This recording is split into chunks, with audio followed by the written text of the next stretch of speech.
politicians, they are the most misunderstood category of people. Any kind of transformational change in a big country like India can only come through politicians. माया सिर्फ 13% लोग कहते हैं कि हम politics में हैं. Prime Minister Modi also categorized himself as that. In the US, this number is above 50. क्या chaos है पर political system में? I feel the rural areas where people are dependent on government, उनकी life बहुत change या determine होती है कि कौन सरकार में है. लेकिन आप और मुझे क्या कल डिनर खाओगे आप will not get determined by who is the PM to power yesterday. इसीलिए अगर वीकेंड पे चुनाव होता है तो बॉम्बे और दिल्ली के लोग वीकेंड मनाने चले जाते. But for a lot of rural people, वो क्या डिनर खाएंगे, वो डिनर खाएंगे कि नहीं खाएंगे, that gets determined by who comes into power. ये समझना है मुझे कि आपके नजरिए में क्या पॉलिटिक्स एक डर्टी गेम है या नहीं है?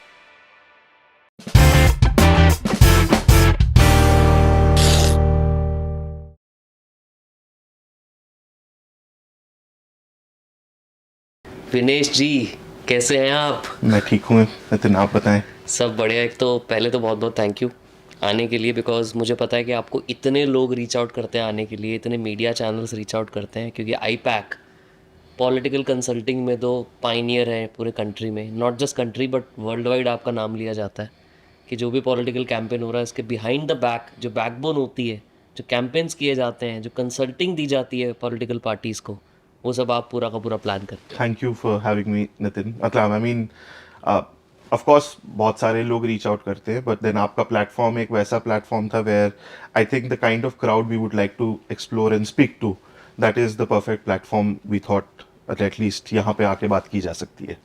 आपने ना एक, आपका मैं ट्विटर पढ़ रहा था, आपने उस पर लिखा है कि आई एम इटर्नल ऑप्टिमिस्टिक. क्या वाई और व्हाट एग्जैक्टली इज दैट? क्या मतलब है उससे आपका? I mean, this talks, I mean, it's more so about my nature. मैं कैसा व्यक्ति हूँ, पहली तो वही है. I always like to look at the positive side of the things. मतलब in the worst of the situation as well, there will always be a point which can be a positive.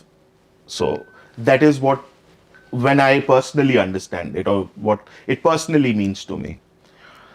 But अब मैं context of work में अगर बताऊं तो आप अगर देखोगे तो पॉलिटिक्स या पॉलिटिशियंस जो भी इंडिया में है, जो हमारी डेमोक्रेसी है, उसका बेसिक टेनेंट है वो इटर्नल ऑप्टिमिज्म ही है. इसलिए क्योंकि कभी कोई जीतता है, कभी कोई हारता है, फिर कोई जीतता है, फिर कोई हारता है, कोई नया आता है, कोई पुराना फिर इलेक्ट होता है. बट वो साइकिल, जो चेन, जो भरोसा है भारत की डेमोक्रेसी पे लोगों का, जो लोग उसको पार्टिसिपेट कर रहे हैं, जो इलेक्ट हो रहे हैं, वो हमेशा कांस्टेंट है. There is no question mark on the optimism of India's vibrant democracy, and which you see around in India. मतलब इंडिया के सारे neighboring countries में देख लीजिए, दुनिया में वर्ल्ड ओवर में देख लीजिए. In fact, to some extent in the US also आप देख सकते हैं, which is a much more developed economy or much more older republic, older democracy. सब जगह क्वेश्चन मार्क है. हमारे यहाँ भी कुछ कुछ सवाल हैं, लेकिन इतना बड़ा देश होने के बावजूद जो eternal optimism towards democratic principles, eternal optimism, और जो ये मैं शब्द बोल रहा हूँ बहुत भारी भारी शब्द लग रहे होंगे. मतलब अगर कुछ सिंपल भाषा में मैं बोलूँ तो मतलब गांव में जो खेती कर रहा है, किसानी कर रहा है, उसको भी पता है कि मुझे हर 5 साल में एक मौका मिलता है वोट डालने का. वो जो उसके अंदर होप है ना, चाहे वो अच्छे के लिए जा रहे, चाहे गुस्से के लिए डाले कि अरे इसने मेरा ये काम नहीं करवाया, अब आएगा वोट, मैं देखता हूँ. ये है eternal optimism. That is how, मतलब that is how I see it. India's journey of democratic values, people जो गांव में है, जो अमीर है, जो गरीब है, और इक्वालिटी है, इक्वल है. मतलब मैं अगर आज बहुत बड़ा बिजनेसमैन हूँ, बिजनेस वुमन हूँ, या एक बिल्कुल बेसिक सा काम करने वाला गांव में व्यक्ति हूँ, मेरा वोट एक ही है. So for me that is largely the essence of optimism, and that is what I live by also. So it matches in both ways what I do and in the field I am, and personally for me also, that is what ticks me and keeps on guiding me to do whatever I do. Anything made you like that? और by default शुरू से ही ऐसे हो आप? नहीं यार, default तो कुछ होता नहीं है, लेकिन सबकी क्या ऐसा हुआ कि आप इतने फैक्ट्री सेटिंग होती है. आपकी फैक्ट्री सेटिंग कहाँ हुई? तो फैक्ट्री सेटिंग घर पे, हॉस्टल में. मैं क्लास 3 से 12 तक हॉस्टल में था. अच्छा. तो ऑफ कोर्स Where?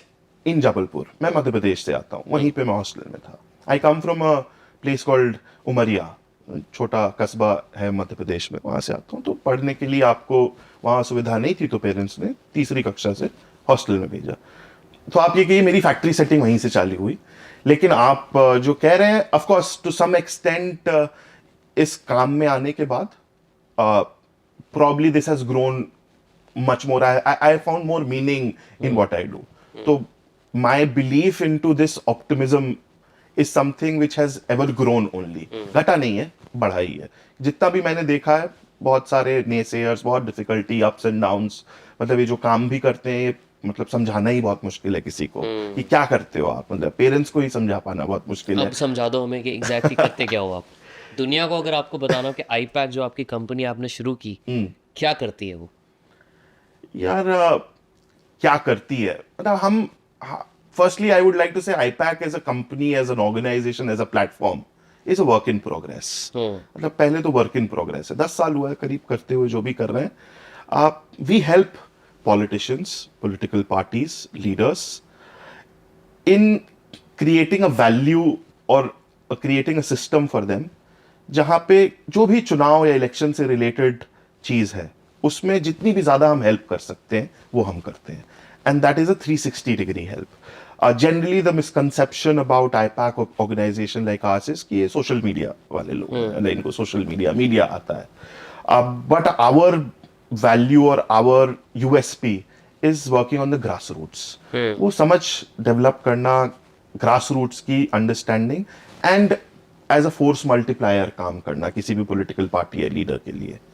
सो ये जो पूरा कॉम्बिनेशन ऑफ पैकेज है, एज अ, मतलब for a lack of better word मैं आपको कहूंगा कि पॉलिटिकल कंसल्टिंग है हम, but it's for a lack of better term. अगर मिलेगा तो we will surely want to redefine it 100%। तो ग्रास रूट लेवल पे जब आप काम करते हो तो मतलब आप समझते हो, पहले लोग आपके टीम जाती है, अंडरस्टैंड Yes, करती है yes. कि लोगों की दिक्कतें क्या है, Yes. क्या फेस कर रहे हैं Yes, challenge. yes. Basis that you create manifestos. हाँ, नॉट जस्ट अपना मैनिफेस्टोज। प्रोसेस समझाओ पहले एक बार। प्रोसेस समझाना हो तो देखिए, जैसे अगर कोई भी स्टेट में गए तो सबसे पहला तो प्रोसेस का चैलेंज ये आता है कि मतलब मेरी जो उम्र है, जिसको भी हम कंसल्ट या हेल्प या असिस्ट करने जा रहे हैं, उतनी उनकी पॉलिटिकल करियर होता है। ठीक है, तो मैं 36, 37, 35 साल का हूं, उतना उनका पॉलिटिकल करियर होगा। तो सबसे पहला चैलेंज तो यही है कि आप अपनी उम्र के बराबर जिनका उनका करियर उतना है, वहां पे कैसे आप you create value there, because they have the luxury of experience. Correct. How do we overcome it is by hard work. There is no replication for that. मतलब मैं उनके 35 साल के, 36 साल के, 37 साल के एक्सपीरियंस को ओवरकम नहीं कर सकता जाके कि अरे मुझे पता है, मैं बताता हूं कि आपके एरिया में कैसे पॉलिटिक्स होती है या आपको कैसे किया जा सकता है। तो वो हार्डवर्क से ही ओवरकम हो सकता है। And it's not just at my level, everybody who works in the organisation, everybody has to put in that extra bit to understand that. तो अगर पहला स्टेप मुझे आपको बताना हो हमारे काम का, तो of course first is understanding the state. पहले एक पॉलिटिकल पॉलिटी क्या स्टेट है, क्योंकि we have worked in states where different languages और इंडिया इज डाइवर्स, कहीं एक जैसी चीज होती नहीं, वहां का सोशो पॉलिटिकल सारा इकोसिस्टम समझना, ये पहला स्टेप होता है।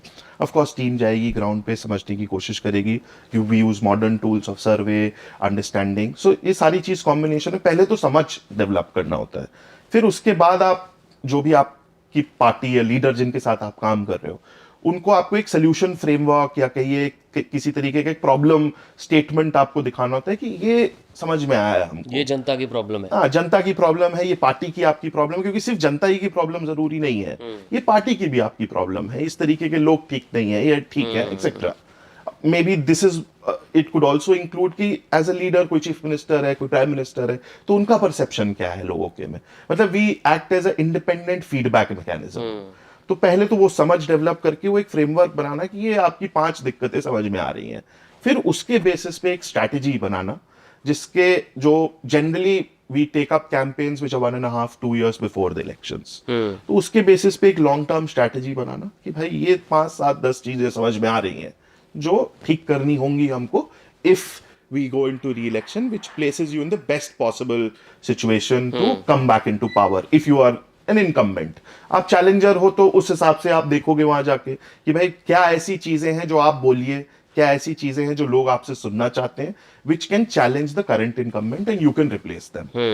That is the first step, and then gradually the team builds, and then you create a what you call a 360-degree campaign around it. When I say a campaign, it includes data, technology, it includes media, social media, it includes people at the grassroots level who say become force multipliers of a political party at every level. When I say every level, जैसे भी मैंने explain किया कि एक विधानसभा स्तर से लेके एक स्टेट लेवल तक हर जगह कहीं ना कोई आईपैक का member as an attachment, as an attache will be there to help the political party improve their efficiency. By no means I would like, I mean this is a caveat I would want to say कि मतलब हम लोग जो भी काम करते हैं उसके बहुत अपने अपने वर्जन्स हैं और बहुत लोगों ने बहुत सारे वर्जन्स बाहर भी निकाले।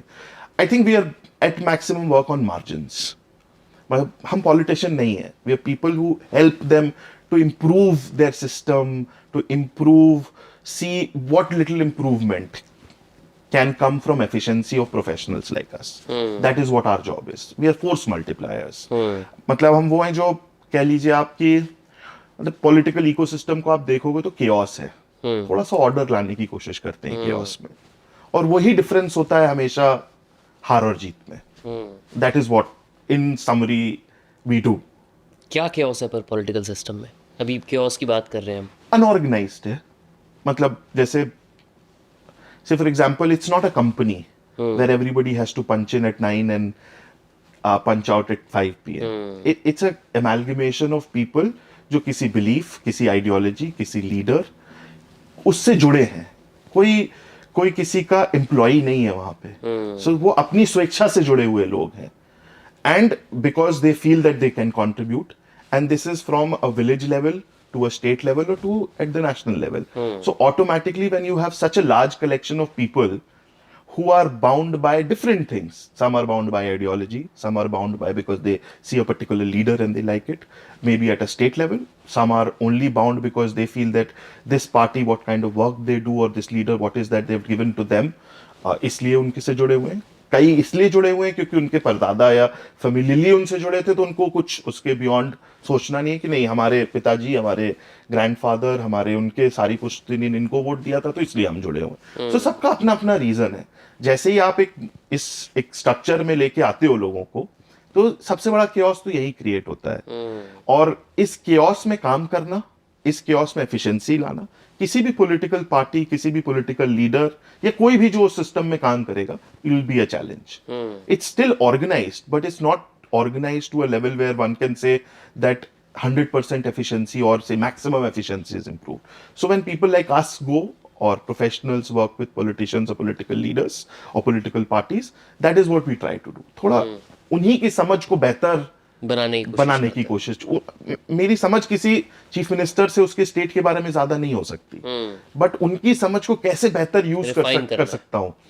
एक चीफ मिनिस्टर की समझ है और एक मान लीजिए जो बूथ का कार्यकर्ता है उसकी समझ है. उस दोनों को कैसे मैं मैच कर सकता हूं और एक बेस्ट सोल्यूशन निकाल सकता हूं. It's a solution oriented game. कोई फिट फॉर्मूला नहीं है. अगर मैं बोलूं तो आप एक किस्म से बर्ड्स आई व्यू देते हो, होलिस्टिक अप्रोच देते हो, जो चीफ मिनिस्टर है या नेशनल पार्टी है जिनके साथ भी आप काम कर रहे हो, कि आपके स्टेट में जो आप शायद ओवरलुक कर पाए मे बी बिकॉज आपके पास बहुत सारे काम है, तो हम आपको ग्राउंड रियलिटीज दिखाने की कोशिश कर रहे हैं ताकि आप उसको यूटिलाइज करके बेटर डिसीजंस ले सको, बेटर डिसीजन मेकिंग कर सके अपने लिए, पार्टी के लिए. अगर आप पावर में है तो उस स्टेट के लिए, अपनी पार्टी के लोगों के लिए, और अपनी पॉलिटिकल पार्टी इकोसिस्टम को बेहतर चलाने के लिए. From a point of view of elections. Correct. Of course. Ground understanding, because one more important thing to understand here is कि we don't have a stake in the game. मतलब मैं एक professional organisation हूँ. आपको तो पैसा मिल गया. हाँ, मतलब पैसे से काम कर रहा हूँ, मेरी एक फी है वो आप दे रहे हो. मेरे को वहाँ विधायक नहीं बनना है, मुझे वहाँ पे सरपंच नहीं बनना है, वहां पे मुझे डिस्ट्रिक्ट प्रेसिडेंट नहीं बनना है पार्टी का. आप पॉलिटिकल इकोसिस्टम को देखेंगे, it's a challenge also. It's self reporting mechanism. मतलब एक जो लोएस्ट लेवल का कार्यकर्ता है, जहां पे कार्यक्रम हो रहा है, मान लीजिए एक गांव में कोई सभा हुई फॉर एग्जांपल, उनसे पूछा गया कि भाई कितने लोग आए थे, तो अब the person who is organising this event is only judging himself और हरसेल्फ नो। जो रिस्पॉन्सिबल है वही बता रहा है कि हाँ तो 50 का 70, 70 का 100, 100 का 200, 200 का 500 ऐसे। This is a very general trend. So when an agency third party involves itself, तो फॉर अस टू सी कि यार 50 है तो भाई 50 ही बोलना है, इसको 70 या 100 नहीं बोलना है। That is where we create a difference, because this information flow of the ground reality always becomes a challenge. Correct. Always becomes a challenge. And ये बड़े लीडर्स के लिए, किसी भी लीडर के लिए चैलेंज है। मतलब नॉट जस्ट इन पॉलिटिक्स, आप कंपनी ले लो, कंपनी का अगर सीईओ आएगा, फाउंडर आएगा, तो उस दिन सब उस ऑफिस में सब चीज साफ सुथरी सब होगी, चकाचक होगा। सब चकाचक होगा, कॉफी पूरी अच्छे से होगी, सारे आपके लोग ड्रेस पहन के आ रहे होंगे, सब कोई टाइम पे आ रहे होंगे। लेकिन जब वो नहीं रहेगा तो for sure it does not run like that. Correct. It surely it doesn't run like that. There is a gap between when some, so if there is a third person who can independently do that for you, to make your decision making better, to make your processes and systems better, so that is what largely we do. But ये समझना है मुझे कि आपके नज़रिए में क्या politics एक डर्टी गेम है या नहीं है? I mean, from my personal opinion, I don't think so one can say that it's a dirty game per se. मतलब एक एग्जाम्पल आपको दूं, अगर बिजनेस है, दो बिजनेस हैं आपस में राइवल हैं, या इंडिविजुअल्स हैं जो राइवल हैं, they have to compete among each other. Would they not do whatever is under the sun to beat the other person? I mean, हर तरीके के हथकंडे अपनाए जाएंगे to come out better. Good, bad and ugly, everything involved. And if that is, or that kind of a thing is done in politics, so then it is said it's a dirty game. So then क्या हर business, जितनी भी businesses में आपस में छीटाकशी होती है, या किसी कंपनी में होती है, या किसी और फील्ड में होती है, तो वो सब डर्टी हो जाते हैं? आई डोंट थिंक सो। एटलीस्ट मैं इतना सिंपलिस्टिक व्यू नहीं रखूंगा किसी भी चीज का। अगर कोई दो बिजनेस आपस में compete कर रहे हैं या आपस में लड़ भी रहे हैं, if there are differences, you see deployment of all kind of mechanism, legal, आज तो सोशल मीडिया का जमाना है, तो सही बात सोशल है। हर तरीके की चीज आपको देखने को एंटी पीआर कैंपेन्स होते हैं, बहुत सब कुछ होता है। बहुत कॉमन है ये। तो क्या कल के दिन उठ के कह देते हो आप कि नहीं ये तो डर्टी गेम है, बिजनेस नहीं करना चाहिए? When such a thing is applied or is done in politics, then this question arises that is politics a dirty तो game? क्यों होता है फिर? सिर्फ पॉलिटिक्स के लिए क्यों होता है ये? और आपने बहुत अच्छी चीज़ बोली है कि यार बिजनेस में कोई नहीं कहता, पॉलिटिक्स में इसको टैग दे देते हैं। हाँ। क्यों है ऐसा कॉनोटेशन? मतलब माय अंडरस्टैंडिंग, जो मेरे समझ की बात है, वो ये कहूंगा कि ऐसा इसलिए भी होता है शायद that I mean politicians and people who are in politics, उनका ओहदा थोड़ा लोग अबव मानते हैं। I mean, yes, businesses and business people or any other field, cricketers, Bollywood stars, and everybody influences people. True. And there is a place for them in our country, and a very sacred place for some of them, or for the most of them. True. Politicians, एक तो पहले मुझे ऐसा लगता है कि they are the most misunderstood category of people in our, and especially among the educated class. That is, I mean, I know I'm saying something which would not go down right with a lot of people, but I think they are the most misunderstood. बहुत binary misconceptions है, अच्छा बुरा खराब, बहुत बढ़िया बहुत खराब, और कोई नुआंस नहीं है। लेकिन हम मतलब अगर वहीं हम क्रिकेट टीम का अगर जजमेंट करते हैं तो पूरा नुआंस हम लाते हैं कि नहीं, विराट कोहली ने 30 रन बनाए ये, लेकिन 50 बॉल पे बनाए ये बहुत अच्छा है। किसी मैच में उसने 30 बॉल पे 70 बनाए ये बहुत अच्छा है। तो ये नुआंस हम तुरंत ले आते हैं। बिजनेस में देखते हैं तो सब में ले आते हैं, बट पॉलिटिक्स में हमें बस अच्छा और बुरा ही दिखता है कि ए लीडर है तो बहुत अच्छे हैं, बी है तो बहुत खराब है। अब जो बहुत खराब है उनमें कुछ अच्छा ही नहीं हो सकती, और ए जो बहुत अच्छे हैं उनमें कुछ बुराई नहीं हो सकती। बुराई नहीं हो सकती। पोलराइजेशन बहुत है। हाँ, मतलब ये जो समझ है मुझे लगता है बहुत लिमिटिंग है। That is why I am saying it's the one of the most misunderstood category of people, और category of people who influence a lot of things. And I am not saying that there will not be cons in that.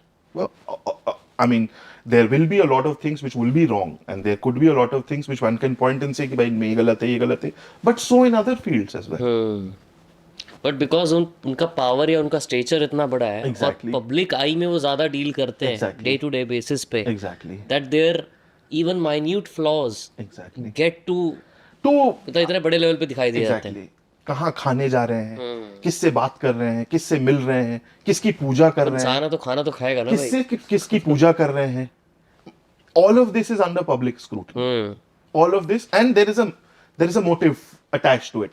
अगर आप ये दिखा रहे हो कि मैं एक लीडर हूं, मैं मंदिर गया, मस्जिद गया, गिरजाघर गया, गुरुद्वारा गया, अगर वहां पे रुक जाए बात तो ठीक है, लेकिन उसका एक कॉनिटेशन है. And I am not to say that everything is to be blamed on the people who are showing this.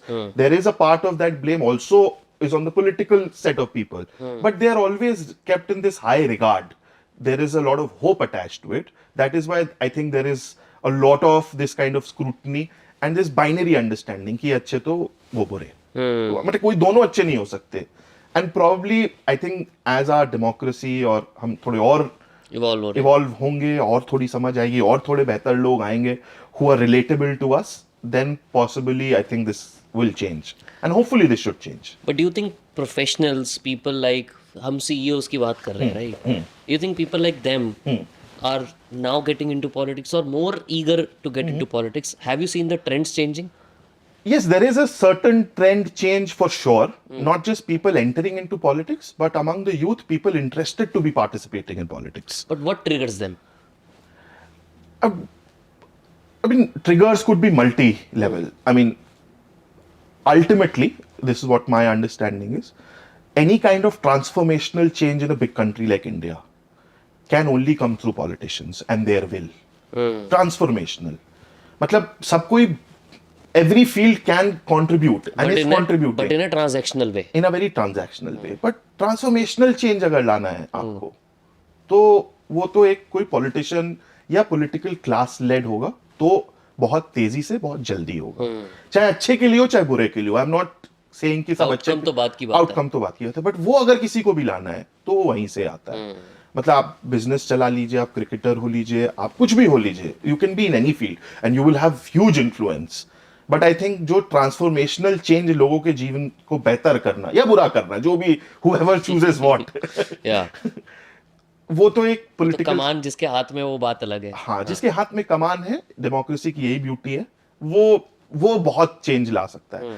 And I see possibly people see that, and possibly among the young people they see that, क्योंकि सबके अंदर वो कहिए आप उबाल है कि भाई कुछ करना है, कुछ अच्छा करना है. That is why you see that entrepreneurial spirit in India and Indian people to be a lot than any comparatively anywhere.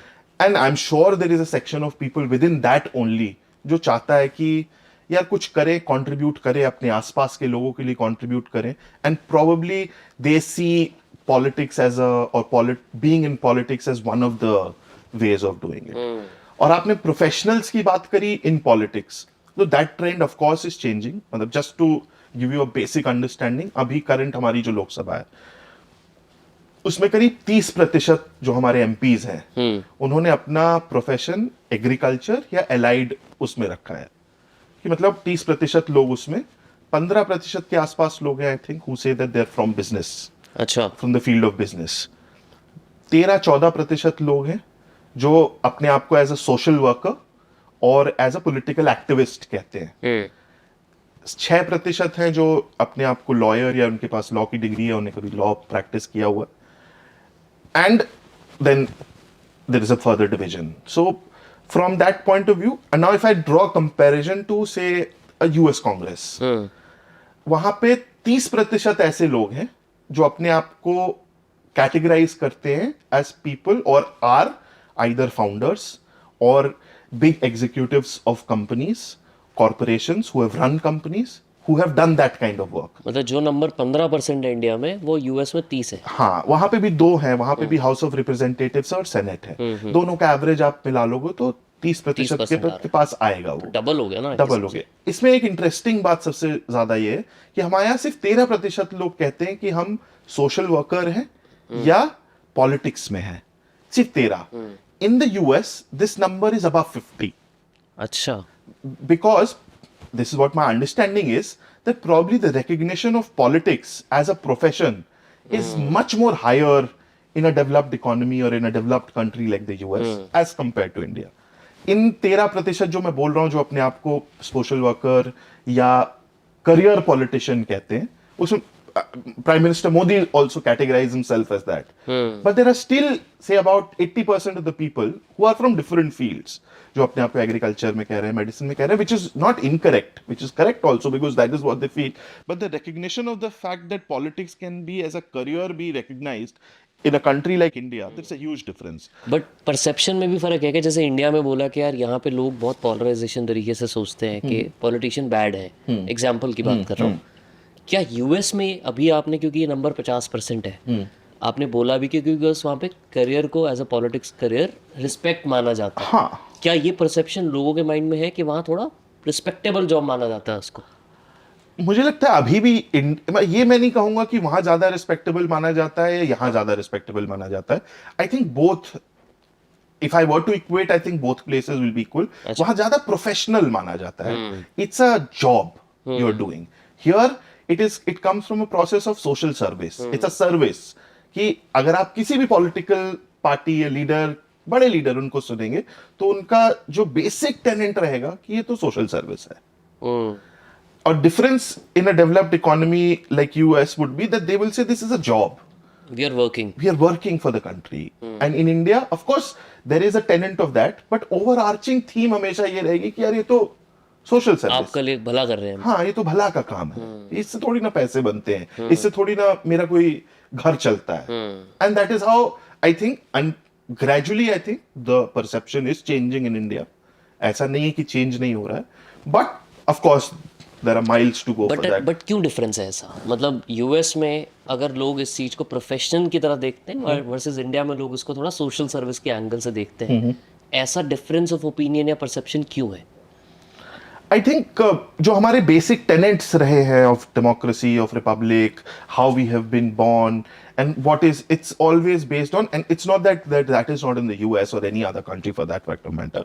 I think ऐसा लोगों को दिखाया गया है, बताया गया है, या ऐसा सोचा गया है कि ये तो एक अच्छा काम है. मतलब it is equated as a good deed.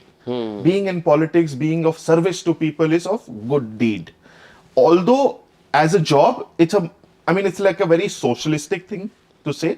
A very socialist thinking है कि अगर किसी चीज के लिए आपको मोनेटाइज हो रहे हैं या if you are being paid, that means it's not a public service. I think वो टेनेट्स अभी भी इंडिया के थॉट प्रोसेस में, हमारे थिंकिंग में, हमारे पॉलिटिकल क्लास के थिंकिंग में, हमारे लोगों के थिंकिंग में वो है. तो मोनेटाइजेशन में फर्क है क्या इंडिया वर्सेस यूएस? बहुत ज्यादा. इंडिया वर्सेस यूएस क्या, India versus Brazil, India versus any country. I think our politicians would be the least or one of the least paid politicians in the world.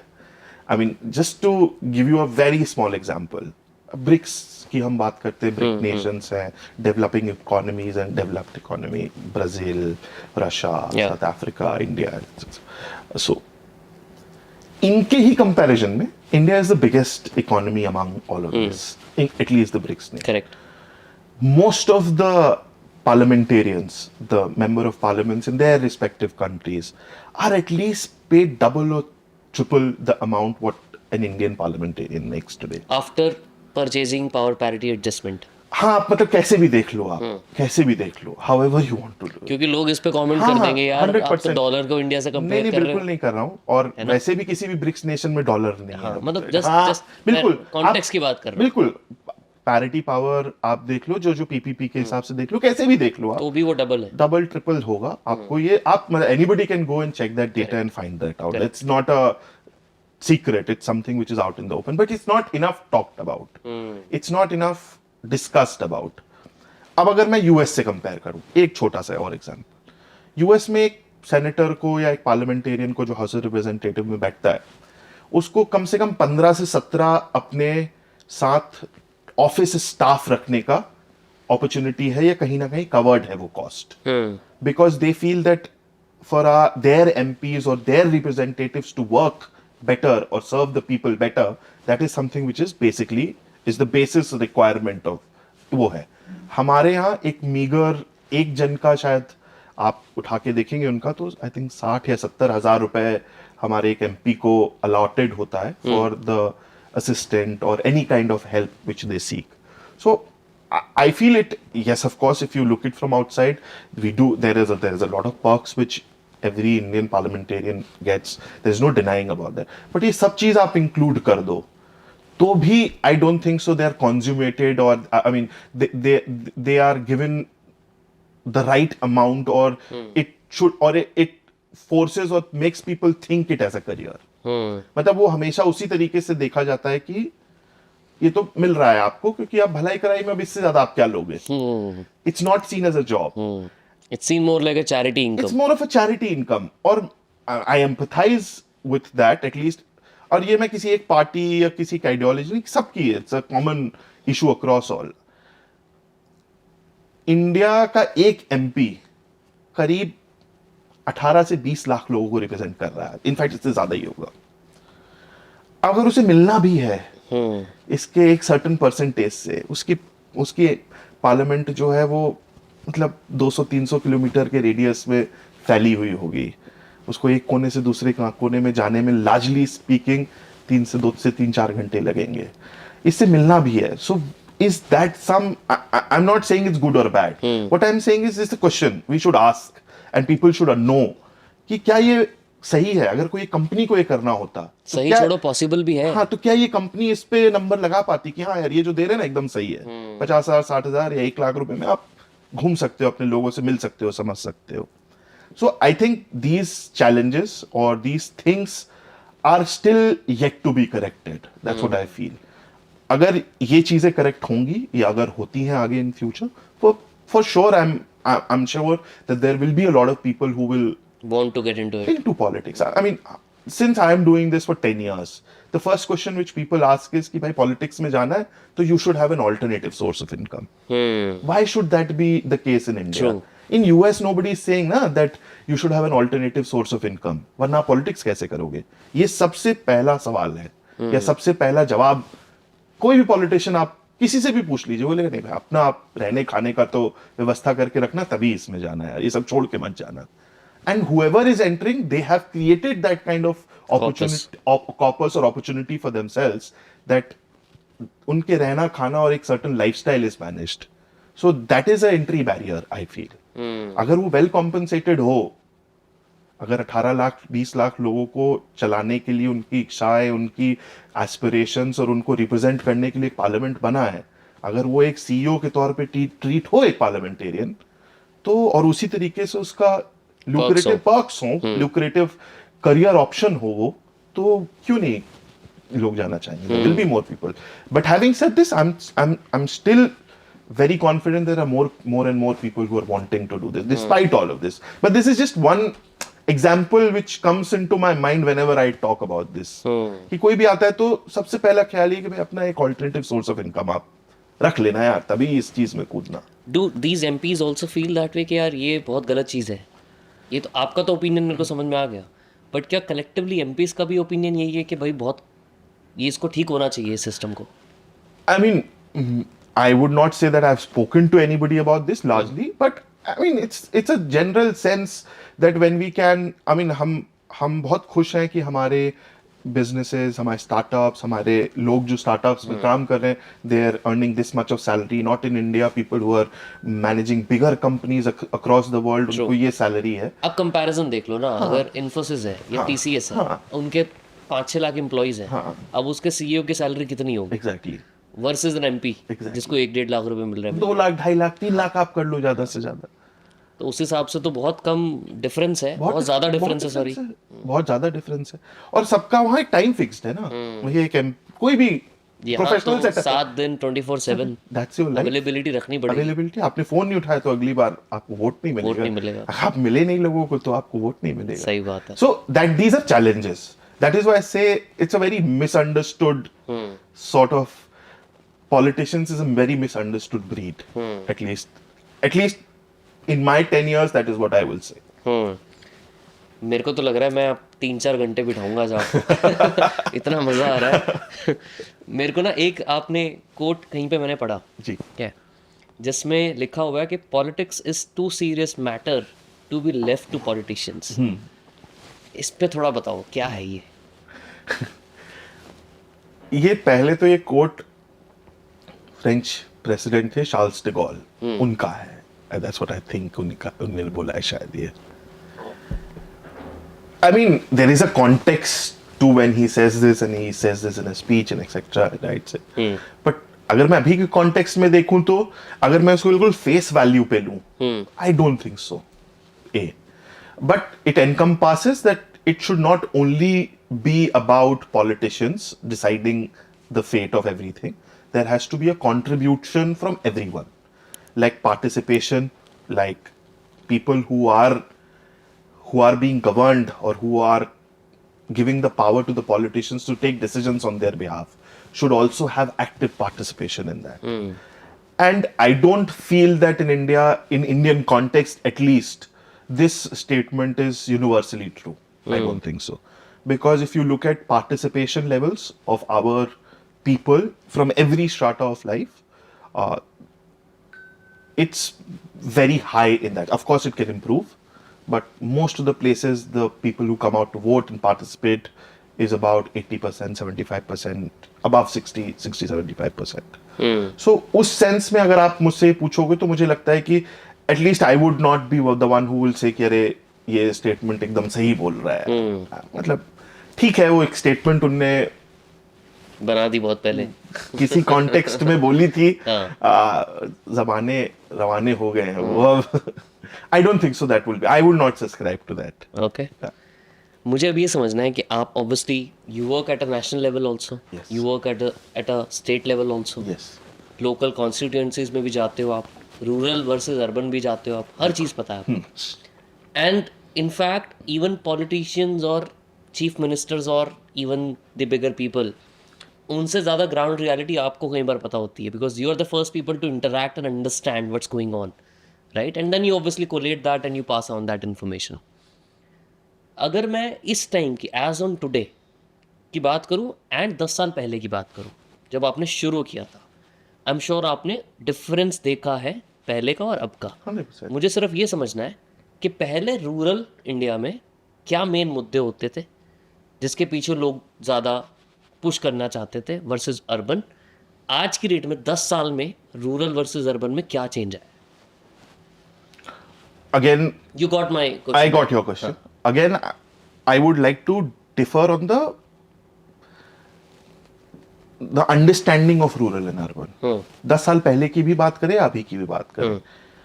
I don't think so that now it's a very simple binary definition of India as a country. आप divide कर सकते हो कि ये rural है, ये urban है. पहले तो यही definition change हो गई है पिछले 10-20 साल में. That is what I feel. अच्छा. There are a lot of places in India, a lot of constituencies, क्योंकि आप सीटों की बात कर रहे हो या इलेक्शन के रिस्पेक्ट में इश्यूज की बात कर रहे हो, तो 543 कॉन्स्टिट्यूएंसीज हैं हमारे लोकसभा में, एक मोटे तौर पे समझने के लिए. तो ऐसा कोई क्लियर कट डिवीजन नहीं है कि ये रूरल और ये अर्बन. और with the rapid urbanization in the last 10 years, there is a huge chunk which is in between. Just to make you understand from data or for your audience. So, करीब जिन constituencies में या जिन लोकसभा में जो urbanisation है वो 20% या 20% से कम है. मतलब अर्बन एरिया तो आप वो ही देखोगे कि कितना अर्बन एरिया है एक कॉन्स्टिट्यूएंसी में, कितना rural area, how it is categorized. How do you categorize urban versus rural? It's depends on, जैसे ग्राम पंचायत है, मान लीजिए गांव है कोई है, तो वो हो जाएगा रूरल एरिया. जहां कोई ग्राम पंचायत है तो वो रूरल एरिया है. सेंसस की डेफिनेशन है, अपनी डेफिनेशन है. पर कैपिटा इनकम है, इनकम प्रॉब्ली नहीं है, सिर्फ पॉपुलेशन डिपेंडेंट है कि भाई म्युनिसिपैलिटी है कहीं पे 1 लाख तक की पॉपुलेशन है, 1 से 9 लाख है शायद, तो वो नगर पालिका या होगी तो वो अर्बन कहला जाएगी. तो एक कॉन्स्टिट्यूएंसी में पहले तो ये समझना जरूरी कि एक कोई भी कॉन्स्टिट्यूएंसी पूरी रूरल या पूरी अर्बन, मतलब होती है लेकिन बहुत कम नंबर है उसका. इसीलिए मैं आपको ये मोटा अंडरस्टैंडिंग समझाने की कोशिश कर रहा हूं कि मान लीजिए वो कॉन्स्टिट्यूएंसीज जहां अर्बन पॉपुलेशन या urban spaces are less than 20%, उसको हम रूरल मान लेते हैं. 20 है या 20 से कम है. वो कॉन्स्टिट्यूएंसीज जहां अर्बन एरिया या अर्बन पॉपुलेशन 50 या 50% से ऊपर है, उसको अर्बन मान लेते हैं. ठीक है. ये 2 कैटेगरीज हो गई. अब एक बहुत बड़ी कैटेगरी है जो बीच में बच रही है. अब इसका एक रफ नंबर अगर आपको दूं, there is some study which was done recently only कि 20% और 20% से कम वाली करीब 165-170 लोकसभा है इंडिया में, तो आप उसको रूरल मान लीजिए, बट नॉट टू से कि भाई उसमें कोई अर्बन एलिमेंट नहीं होगा, उसमें भी अर्बन एलिमेंट होगा, उसमें भी हो सकता है कि एक कस्बा हो, 2 टाउन हो जो सेमी अर्बन होगा, वो मेट्रोपोलिस नहीं होगा बट सेमी अर्बन होगा। जो फर्स्ट कैटेगरी मैंने आपको बताई कि 50% से ऊपर, वो कैटेगरी भी इन the last 10 years about in 10-15 in fact last 15 years वो कैटेगरी भी बढ़ के करीब 180 लोकसभा पहुंच गई है। तो आज की तारीख में अगर आप उस डेटा सेट को देखोगे तो जो प्योर रूरल है given by the definition of pure urban है, आज की तारीख में more urban constituencies, but most importantly करीब 170-160 लोकसभा फिर भी बच जाती हैं जो 20 से 50% के बीच में फॉल करती है, and that is where the India lies, that is where the aspirations and everything lie. Of course urban rural तो है, ये थोड़ा नुआंस्ड अंडरस्टैंडिंग है। ये कह देना कि गांव के आदमी को तो ये पसंद है और शहर के आदमी को तो ये पसंद है, at least I would not want to go into these binary definitions. Of course there are limitations, and if you have to judge and answer and analyze, you will do that in some form or shape, and a lot of people also do that, but मतलब it's important to understand कि हमारे voting और voter और जहां हम रह रहे हैं वो कैसे चेंज हो रहा है।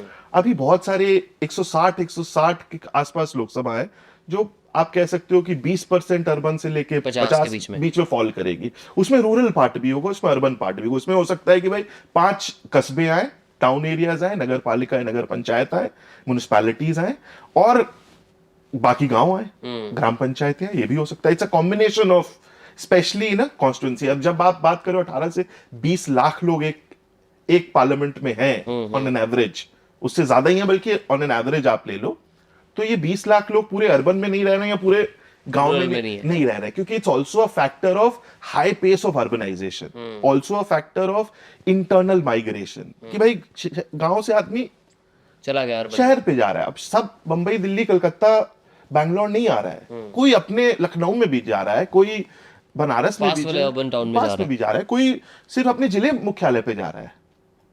तो ये पहले तो ये अंडरस्टैंडिंग जरूरी है। तो अगर हम तीनों की बात करें कि प्योर अर्बन जो बिल्कुल 50 से ऊपर है, एंड एकदम रूरल जो 20 से नीचे है, और एक बीच वाले, अब हम तीनों की डेफिनेशन में बात करते हैं कि तीनों में क्या क्या डेटा कहता है कि इनकी नीड क्या है। देखिए, मतलब डेटा के हिसाब से अगर मैं आपको कहूं, अभी 2024 का एग्जांपल देता हूं, and then I will give you my understanding also. So data के हिसाब से one of the prominent questions which was asked or which was understood was चुनाव के बाद, of course, post poll survey जिसको कहते हैं, one a very prominent organization, they asked कि one of the most important questions which came out was, have your financial or economic situation improved?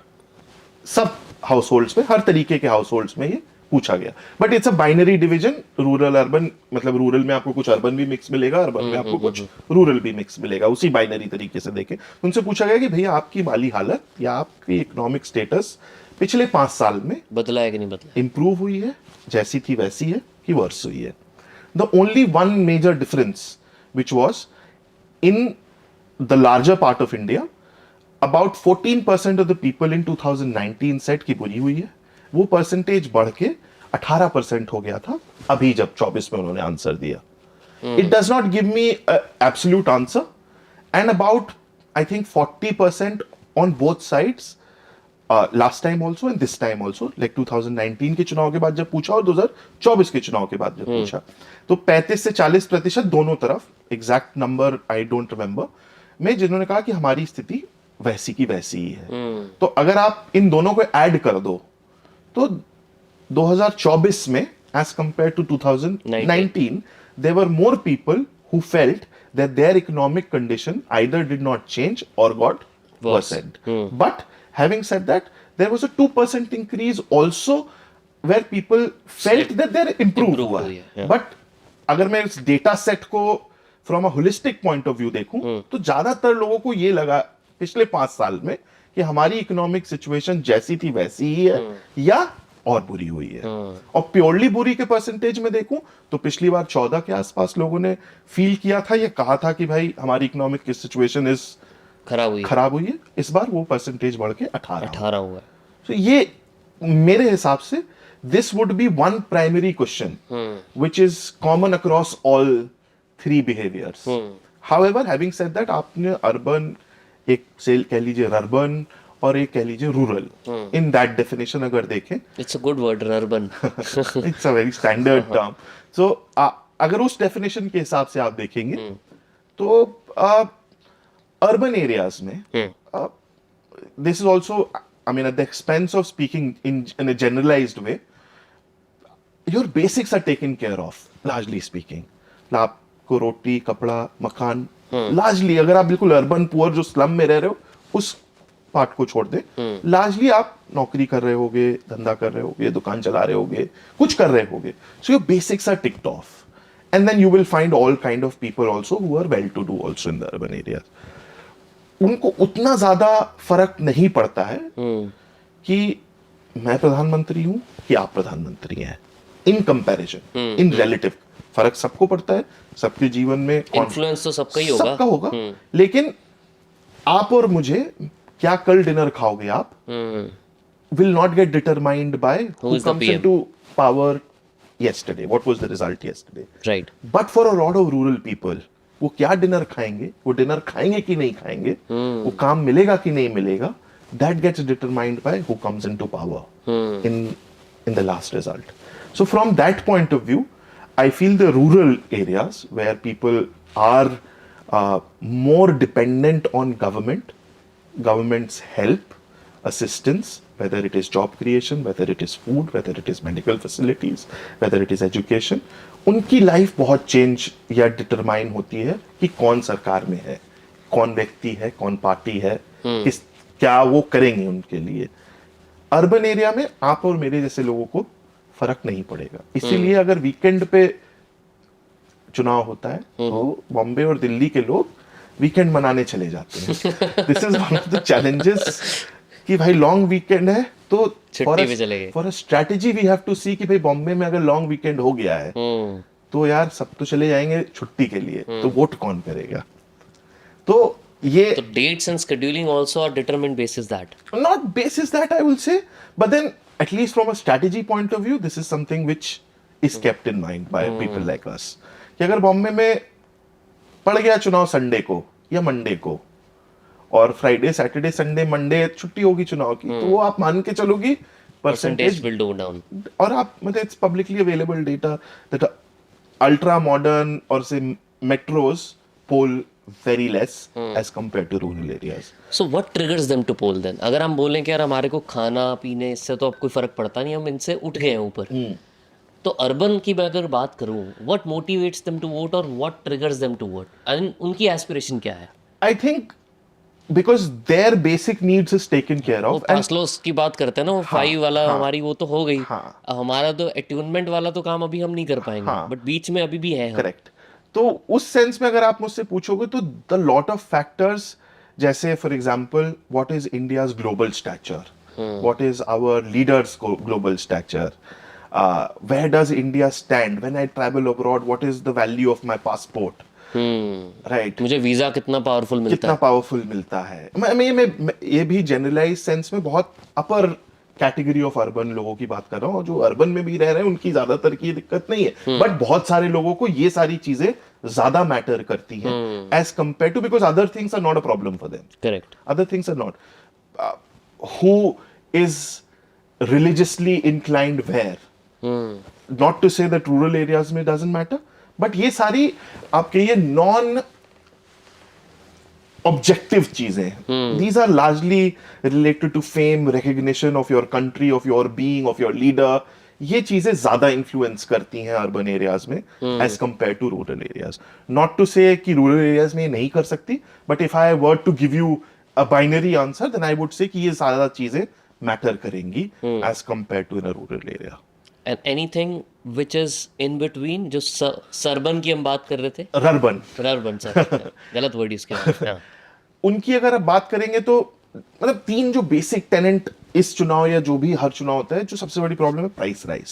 क्या आप खर्च कर रहे हो वो अर्बन में भी उतना ही इफेक्ट करता है जितना, और स्पेशली ये जो मिडिल सेक्शन है. मतलब अगर मैं बात करूं, urban is more like a middle class, कह सकते हैं इसको.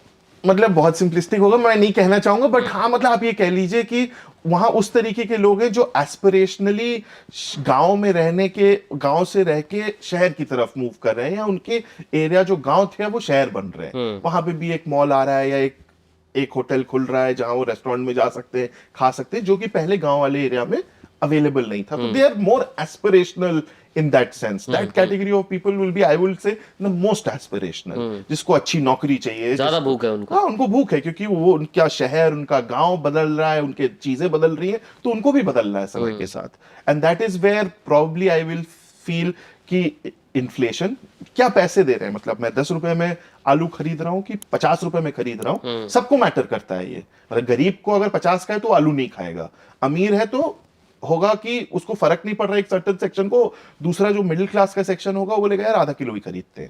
और एक सेक्शन ऐसा होगा जो बहुत कैलकुलेशन करेगा कि खाना तो है लेकिन यार चलो एक आलू उठा लेते हैं। जितना प्राइस जैसा होगा उस पर डिपेंड करेगा उसकी चॉइस। गरीब के लिए तो पूरा ही बाहर हो जाएगा, वो बोलेगा 50 रुपए भाई हम तो खा ही नहीं सकते, कांट अफोर्ड दिस, तो ही विल और they will not think of having a potato, but others will determine their choices depending on which strata do they fall. तो ये जो बीच के लोग हैं इसमें प्राइस राइज, एम्प्लॉयमेंट, क्योंकि उनको नई अपॉर्चुनिटी चाहिए, वो भूखे हैं ग्रो करने के लिए कि भाई हमको नौकरी लाइए, सरकार की नौकरी लाइए, किसी की भी नौकरी लाइए, फैक्ट्री में नौकरी लाइए, कहीं भी लाइए, वो लाके दीजिए हमको। वो जब अनअवेलेबिलिटी होगी तो that will determine a lot of their preferences, lot of their choices of voting and voting patterns. अभी बहुत सारे लोगों के साथ कैंपेन्स करते हो आप, किसी के साथ कहाँ पे कर रहे हो, किसी के साथ कहाँ कर रहे हो, राइट? नेशनल पार्टीज के साथ भी करते हो, स्टेट के साथ भी करते हो, कॉन्फ्लिक्ट्स नहीं आते?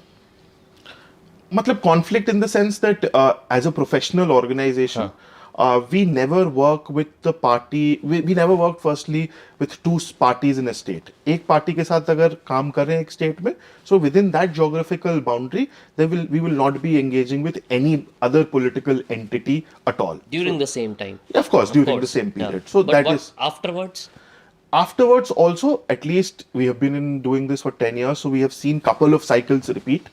Then also we have not gone, ऐसा कभी नहीं हुआ कि A स्टेट में हमने A पार्टी के साथ काम किया और दूसरा चुनाव आया तो उसी A स्टेट में B पार्टी के साथ काम करने चले गए. That has not happened.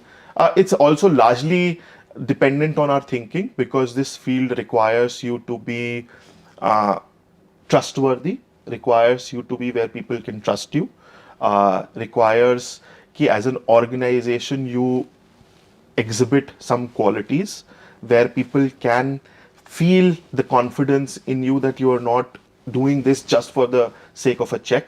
You're doing because you also like to align with the party or the leader in at least the professional sense. At least you create that relationship personally. So from that point of view, we have never been in a situation where we would have had a situation कि किसी A party के साथ यहाँ काम कर रहे हो और B party के साथ उसी geography में काम कर रहे हो. It has never happened.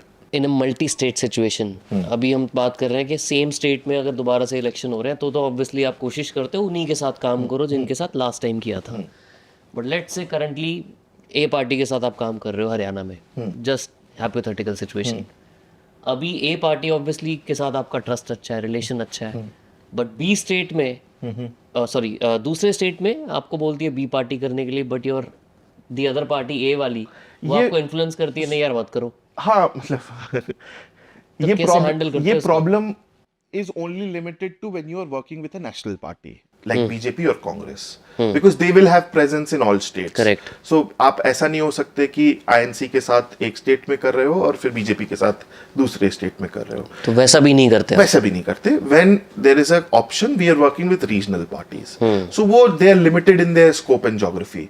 तो अगर मैं किसी के लिए बंगाल में काम कर रहा हूँ, फिर मैं आंध्रा में या कर्नाटका में या महाराष्ट्र में किसके लिए काम करता हूँ, बंगाल की पार्टी को उतना फर्क नहीं पड़ता. Correct. But of course there are limitations to what you do, and not just limitations imposed by somebody else, it's a limitation which is self-imposed. Right. Because we want to be people who could be trusted.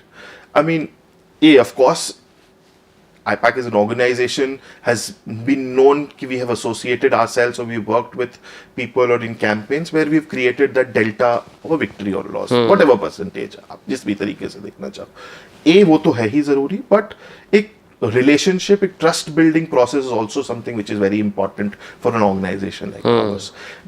This also comes like, again, we'll go back to the US. People will say कि भाई तो US politics की ज़्यादा बात कर रहा है. नहीं, बट लोगों को पता भी तो चलेगा ना. वहाँ पे political consultants divided होते हैं. ओके. रिपब्लिकन होंगे या डेमोक्रेट होंगे. वहाँ ये बीच का रास्ता नहीं है किसी के पास, लार्जली स्पीकिंग. वहाँ पॉलिटिकल कंसल्टेंट्स, पॉलिटिकल जिसके साथ आप काम करो आप उधर ही रह सकते हो. You have to be, voters are also registered as Republican और as a Democrat. So of course India में scope is bigger because the difference is bigger, there are more parties, the system is different. So from that point of view, we would want to be people who, politicians or people who choose to work with us, can feel that trust that we are not here just for getting a check done and move on to another campaign. We are here to build a relationship which can last long. क्योंकि जो आज हारता है वो कल जीतता है, जो कल हारता है वो आज जीतता है. So it's a game of politics. yes, I mean, यही नाम रखना है मैंने आपके. Game of politics. Game of throne देखा आपने? मतलब उतना नहीं देखा, थोड़ा बहुत देखा. अच्छा. बट यही है, सब गेम ही है. हाँ, मैं house of cards. House of cards would be a better name for this. The House of Cards. Indian House of Cards. But मुझे ना ये समझना है कि हमने बहुत बात की. एक तो पहले तो ये समझाओ कि इतने IITians, IIMs के लोग अब इनफैक्ट पॉलिटिकल कंसल्टिंग में आ रहे हैं, राइट? जो कि नॉर्मली पहले नहीं होता था. आई एम श्योर ट्रेंड बहुत चेंज हो गया and people are inclining towards this as a career option. What is it? मतलब ये करियर ऑप्शन कितना लुक्रेटिव है compare to what IT field की, अगर हम बात करें तो पॉलिटिकल कंसल्टिंग की जॉब की बात कर रहा हूँ मैं. हाँ, समझिए. सो मतलब देखिए, पहली बात तो सबसे यूनिक, अच्छी और बुरी बात, I mean it's a good thing and a bad thing both, that it has no barriers.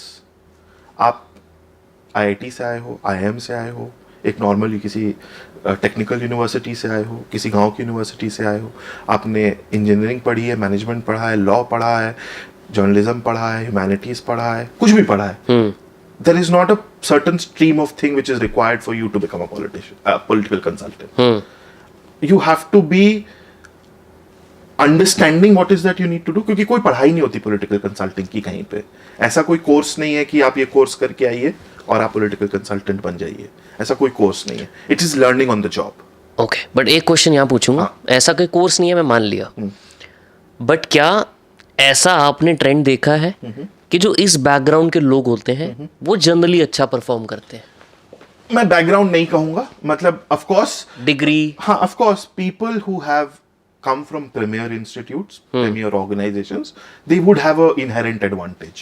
क्योंकि भाई आप IIT से पढ़े हो, IIM से पढ़े हो, किसी लॉ स्कूल से पढ़े हो, कोई अच्छे टॉप रेटेड यूनिवर्सिटी से पढ़ोगे तो वो एडवांटेज आपको है, क्योंकि आपने कहीं ना कहीं कोई ना कोई स्किल सेट उसकी इम्बाइब की हुई. आप किसी अच्छी कंसल्टिंग ऑर्गेनाइजेशन से आ रहे हो, कहीं अच्छी बड़ी जगह काम करके आ रहे हो, बड़ा रोल प्ले करके आ रहे हो, तो that is irreplaceable. That is not to say that is something which can be replaced.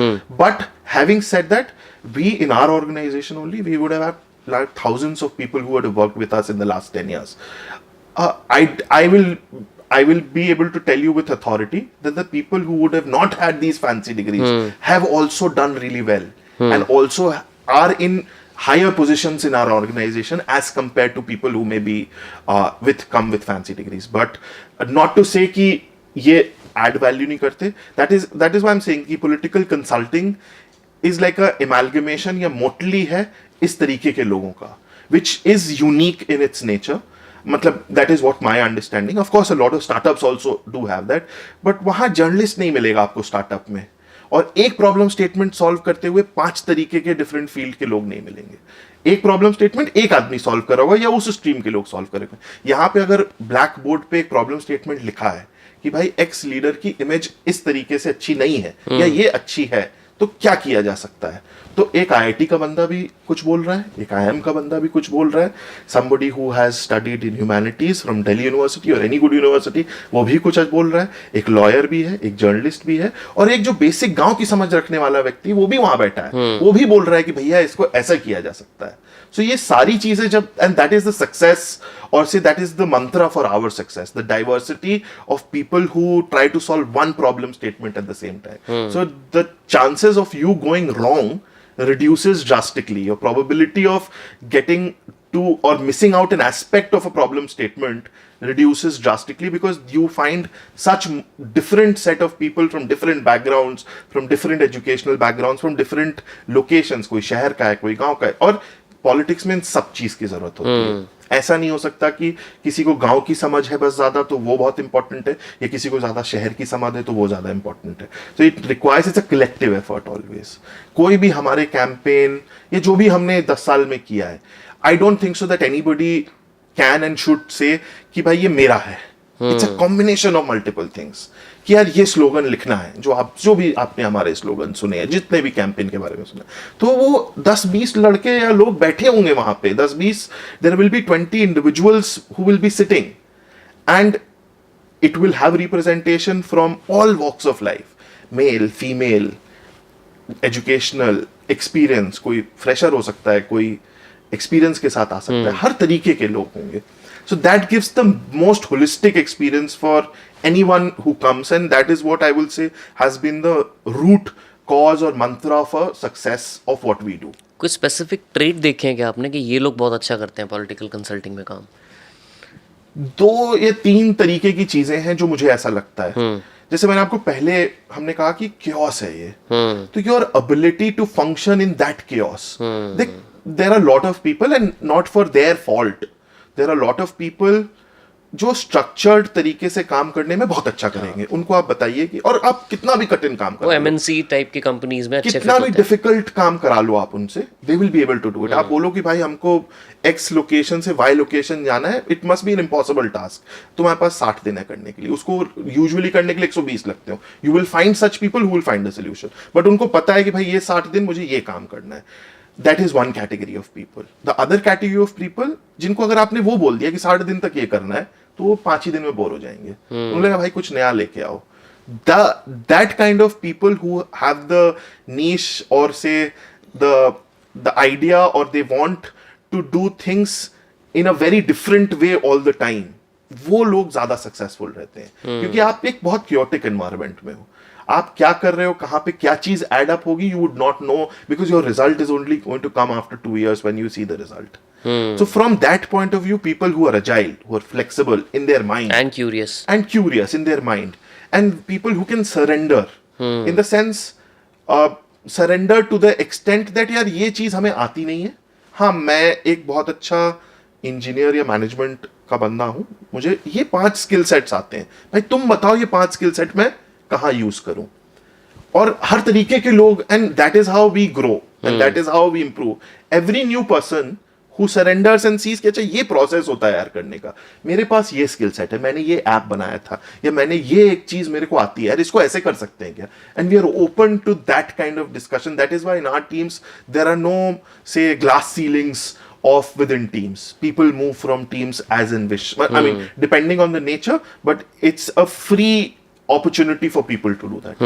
Barring very specific skill sets. अब कोई data analysis है तो वो data analysis ही करना चाहेगा, या हम उससे वही करवाना चाहेंगे largely speaking. But other parts of the organization are very fluid in that nature.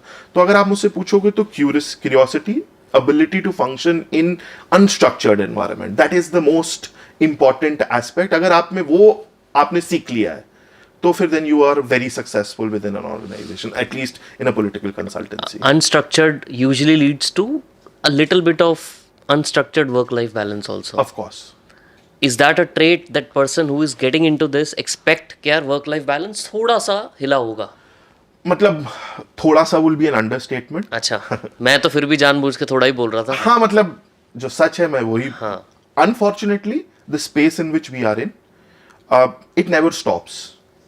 So, I mean, I would not want to glorify this, but it's a necessary hazard of the job which we do. Politics doesn't stop on Sunday. Right. ऐसा नहीं है कि 8 बज गए अगर तो घर चले जाओ, पॉलिटिकल चीजें होना बंद हो जाएंगी. आप घर जा सकते हो, आप घर जाओ, कोई दिक्कत नहीं है उसमें, लेकिन you don't know what is going to happen after 8 PM and what is the requirement. So that kind of uncertainty, yes, does of course lead to a lot of limitations in trying to set patterns for yourself, which one calls as work-life balance. मुश्किल है थोड़ा. It requires a lot of sacrifice on that front. मैं खुद अपनी बात करूं तो 10 साल से मेरे में कोई वर्क लाइफ बैलेंस नहीं है। And I mean, at least for myself, I won't trade this off with anything else. You won't trade. I won't trade. What I have lived in 10 years, I won't trade this with anything else. So yes, but then nobody is claiming in this field, at least not IPAC or at least our organization, that we will be able to provide you a structured environment where you punch in at 9 a.m. और आप 8 बजे घर जा सकते हो। वो हम नहीं दे सकते। And that is a necessary hazard of this industry. We are improving. Say 10 years back, what we would be. Now 10 years down the line, we would be much better in trying to give more leeway or trying to give more structured or better structured environment, क्योंकि हमने भी सीखा है, लोगों से सीखा है, काम कर करके सीखा है। किसी को ये आता नहीं था पहले, किसी को भी नहीं आता था। जब हमने ये चालू किया था तो किसी को नहीं आता था, इंडिया में ही किसी को नहीं पता था कि ऐसी चीज होती है। तो हमने भी 10 साल में कर करके सीखा है, हमसे लोगों ने सीखा, हमने लोगों से सीखा है। And everybody who has come and worked, whether for 6 months, for 1 year, for 2 years, for 5 years, for 3 years, they have given something to this setup or to this field, to IPAC, and maybe IPAC hopefully had been able to provide them something valuable for them to take something forward in their career. आपने बोला कि हमें भी नहीं आता था 10 साल पहले, राइट? हाँ। क्यों गए इसके अंदर? What made you get into this consulting? So like I said, कि ये जो consulting, lack of better word, जैसे मैंने पहले कहा था, उस समय नाम नहीं था कोई। It was an experiment, purely an experiment.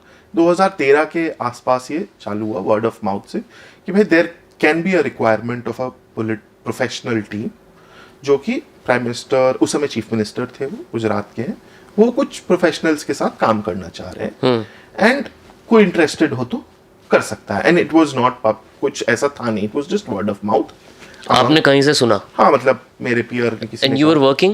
I was a lawyer practicing in the Delhi in the Supreme Court. So you got to know कि ऐसे ऐसे opportunity type है। हाँ, तो जितने भी लोग आए थे, I'm just not talking about myself, whoever was part of, whoever had become part, वो सबके लिए एक्सपेरिमेंट था वो।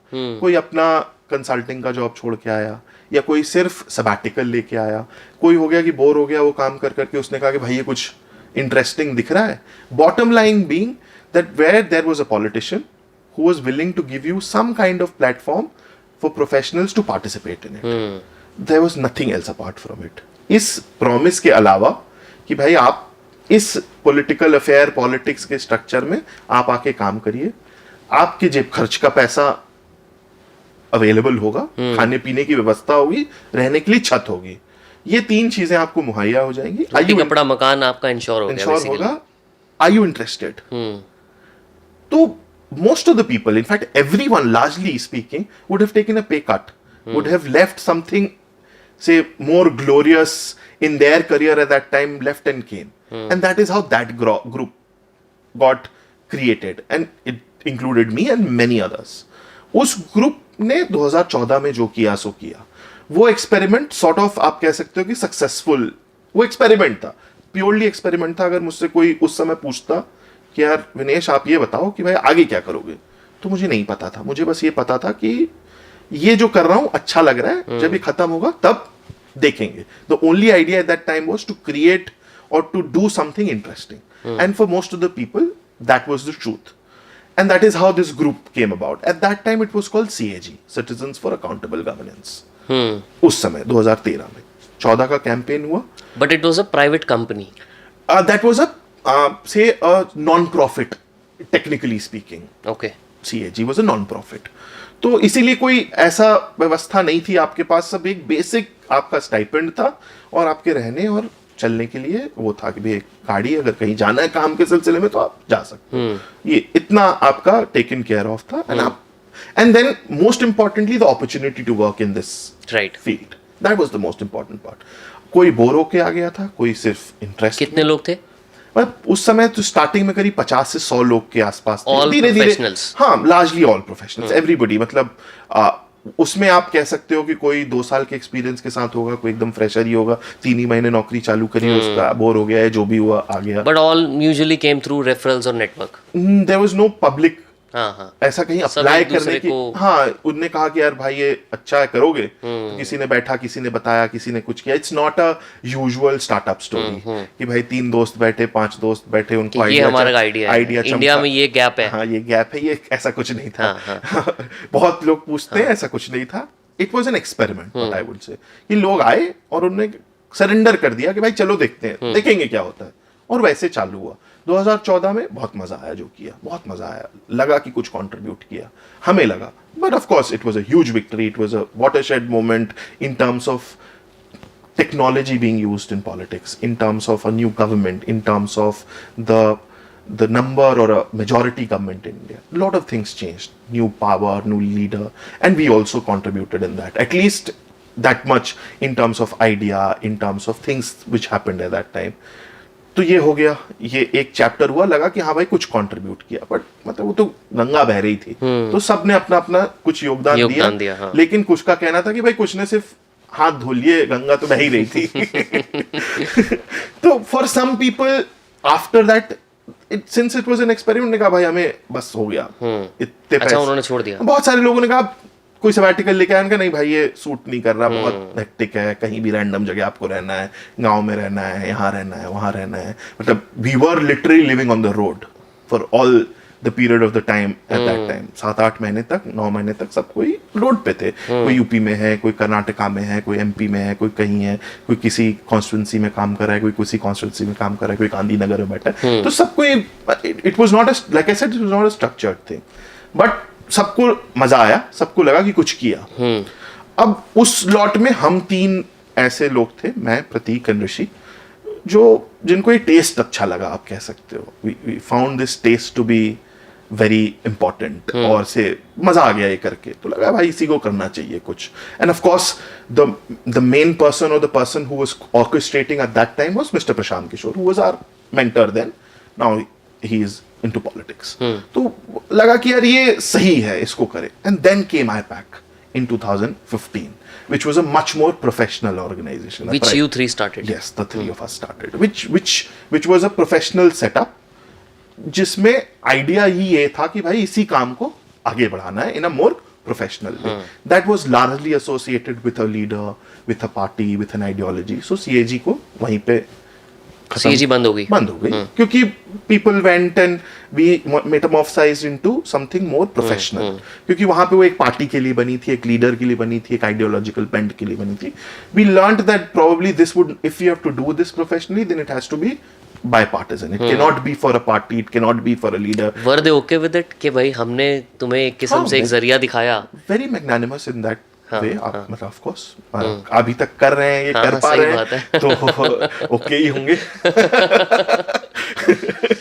बट आपने जैसे कैंपेन की बात की, कि मैं थोड़ा सा कैंपेन पे पूछना चाहूँगा कि 2013 में शुरुआत हुई CAG की, जिसकी वजह से आप कह सकते हो कि आपने अपने प्रोफेशनल कंसल्टिंग का करियर शुरू किया इन ए वे.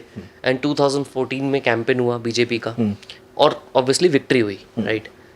अब मैं सिर्फ कंसल्टिंग पॉइंट ऑफ व्यू से पूछना चाहूँगा कि ऐसा क्या आप लोगों ने कंट्रीब्यूट किया या क्या प्रोफेशनली समझा जिसने मे बी थोड़ा बहुत, if not 100%, may be 5%, 10%, 2%, what ever percentage analysis कर लो, जैसे भी करना है, मे बी थोड़ा बहुत कंट्रीब्यूशन जो भी किया, गंगा में जो भी योगदान दिया, क्या था वो? इन 2014 एंड 2024 में 2 बहुत अलग सिनेरियोज हैं. 14 में टेक्नोलॉजी का use was the brainchild, or say the ideas for that or execution for that largely came from this team. We were probably those set of people who would think of multiple ways to connect and reach to the maximum people. Examples दो ना थोड़े. Example. जैसे आपने सुना है, सब कोई जानते हैं 3D hologram rally. उसके बाद कभी हुई नहीं. So before that 3D hologram के माध्यम से किसी भी तरीके का एड्रेस या किसी भी तरीके से रीच आउट करना only used to happen in foreign countries and by huge से म्यूजिशियंस और actors and actresses, people like those, जो सेलिब्रिटी ड्रिवन ज्यादा था वो, कॉन्सर्ट्स जो करते थे. और वो भी लार्जली टू माय अंडरस्टैंडिंग एक लोकेशन में अगर वो कर रहे हैं जहां पे लाइव हो रहा है, वो एक और कहीं 3D के माध्यम से रेप्लिकेट हो रही है, 1 या 2 जगह. So that was the concept, which of course was brought in India, thought that how to utilize that. The basic tenet of that was that that campaign was how you could make Mr. Modi available in maximum places. And the best technological way to do it was through making him appear out of thin air. Making Mr. Modi appear out of thin air. That was the idea. कि भाई कहीं पे भी अगर वो देख रहे हैं, टीवी पे तो देख ही रहे हैं, बट उनको कैसे एक्सपीरियंस मिले कि the prime ministerial candidate mister Narendra Modi is speaking in my village और इन माय स्क्वायर या मेरे चौराहे पे बात कर रहे हैं, वो कैसे एक्सपीरियंस क्रिएट किया जाए. तो ये 3D होलोग्राम का आइडिया लाएगा. उसका सबसे बड़ा टेक्नोलॉजिकल चैलेंज ये था to use a huge setup. तो अगर एक जगह बोल रहे हैं आप 2 जगह कर रहे हो तो उसका फायदा नहीं है इंडिया में, because India such a huge vast country. Unless and until you are doing it at a much more bigger scale, till then only you have an advantage of that.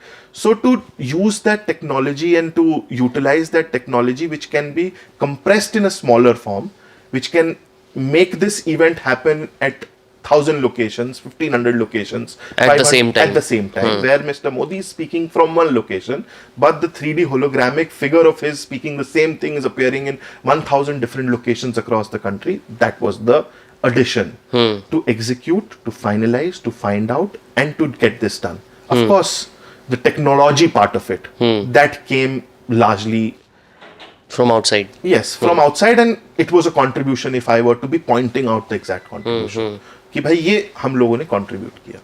Secondly, अगर आप मुझसे पूछोगे, अगर मैं research और data पे भी पूछूं साथ में, बिल्कुल उस पे भी एक एग्जांपल दे पाओ तो. रिसर्च और डेटा में बिफोर 2014 लार्जली इंडिया में पॉलिटिक्स की समझ तब भी थी लोगों पे, तब भी सब था. ऐसा नहीं था कि कोई हमने कोई बहुत ऐसी चीज लोगों को बता दी जो उन्हें पता नहीं था, but it was largely anecdotal based. Okay. मैं 20 साल से पॉलिटिक्स में हूं, तो मुझे इस कॉन्स्टिट्यूएंसी का या इस एरिया का या इस राज्य के various social and other divisions पता है कि भाई इतनी कास्ट के लोग हैं, इनका वोटिंग पैटर्न ये है, इनका ये है, उनका वो है. But it was largely anecdotal. It was not data driven.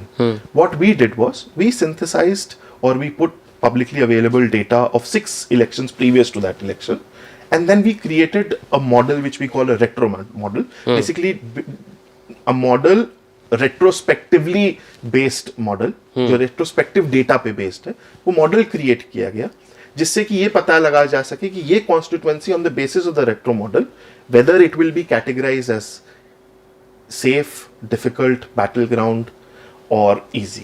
I mean, those kind of categorizations were done. So use of data in that way was probably the first time it has happened, wherein that data was not only limited to the people at the top level, it was also passed on to the people who are actually executing these campaigns at the grassroots level, at a parliamentary constituency level, or maybe a district level person is doing it. उनको भी ये data available कराया गया.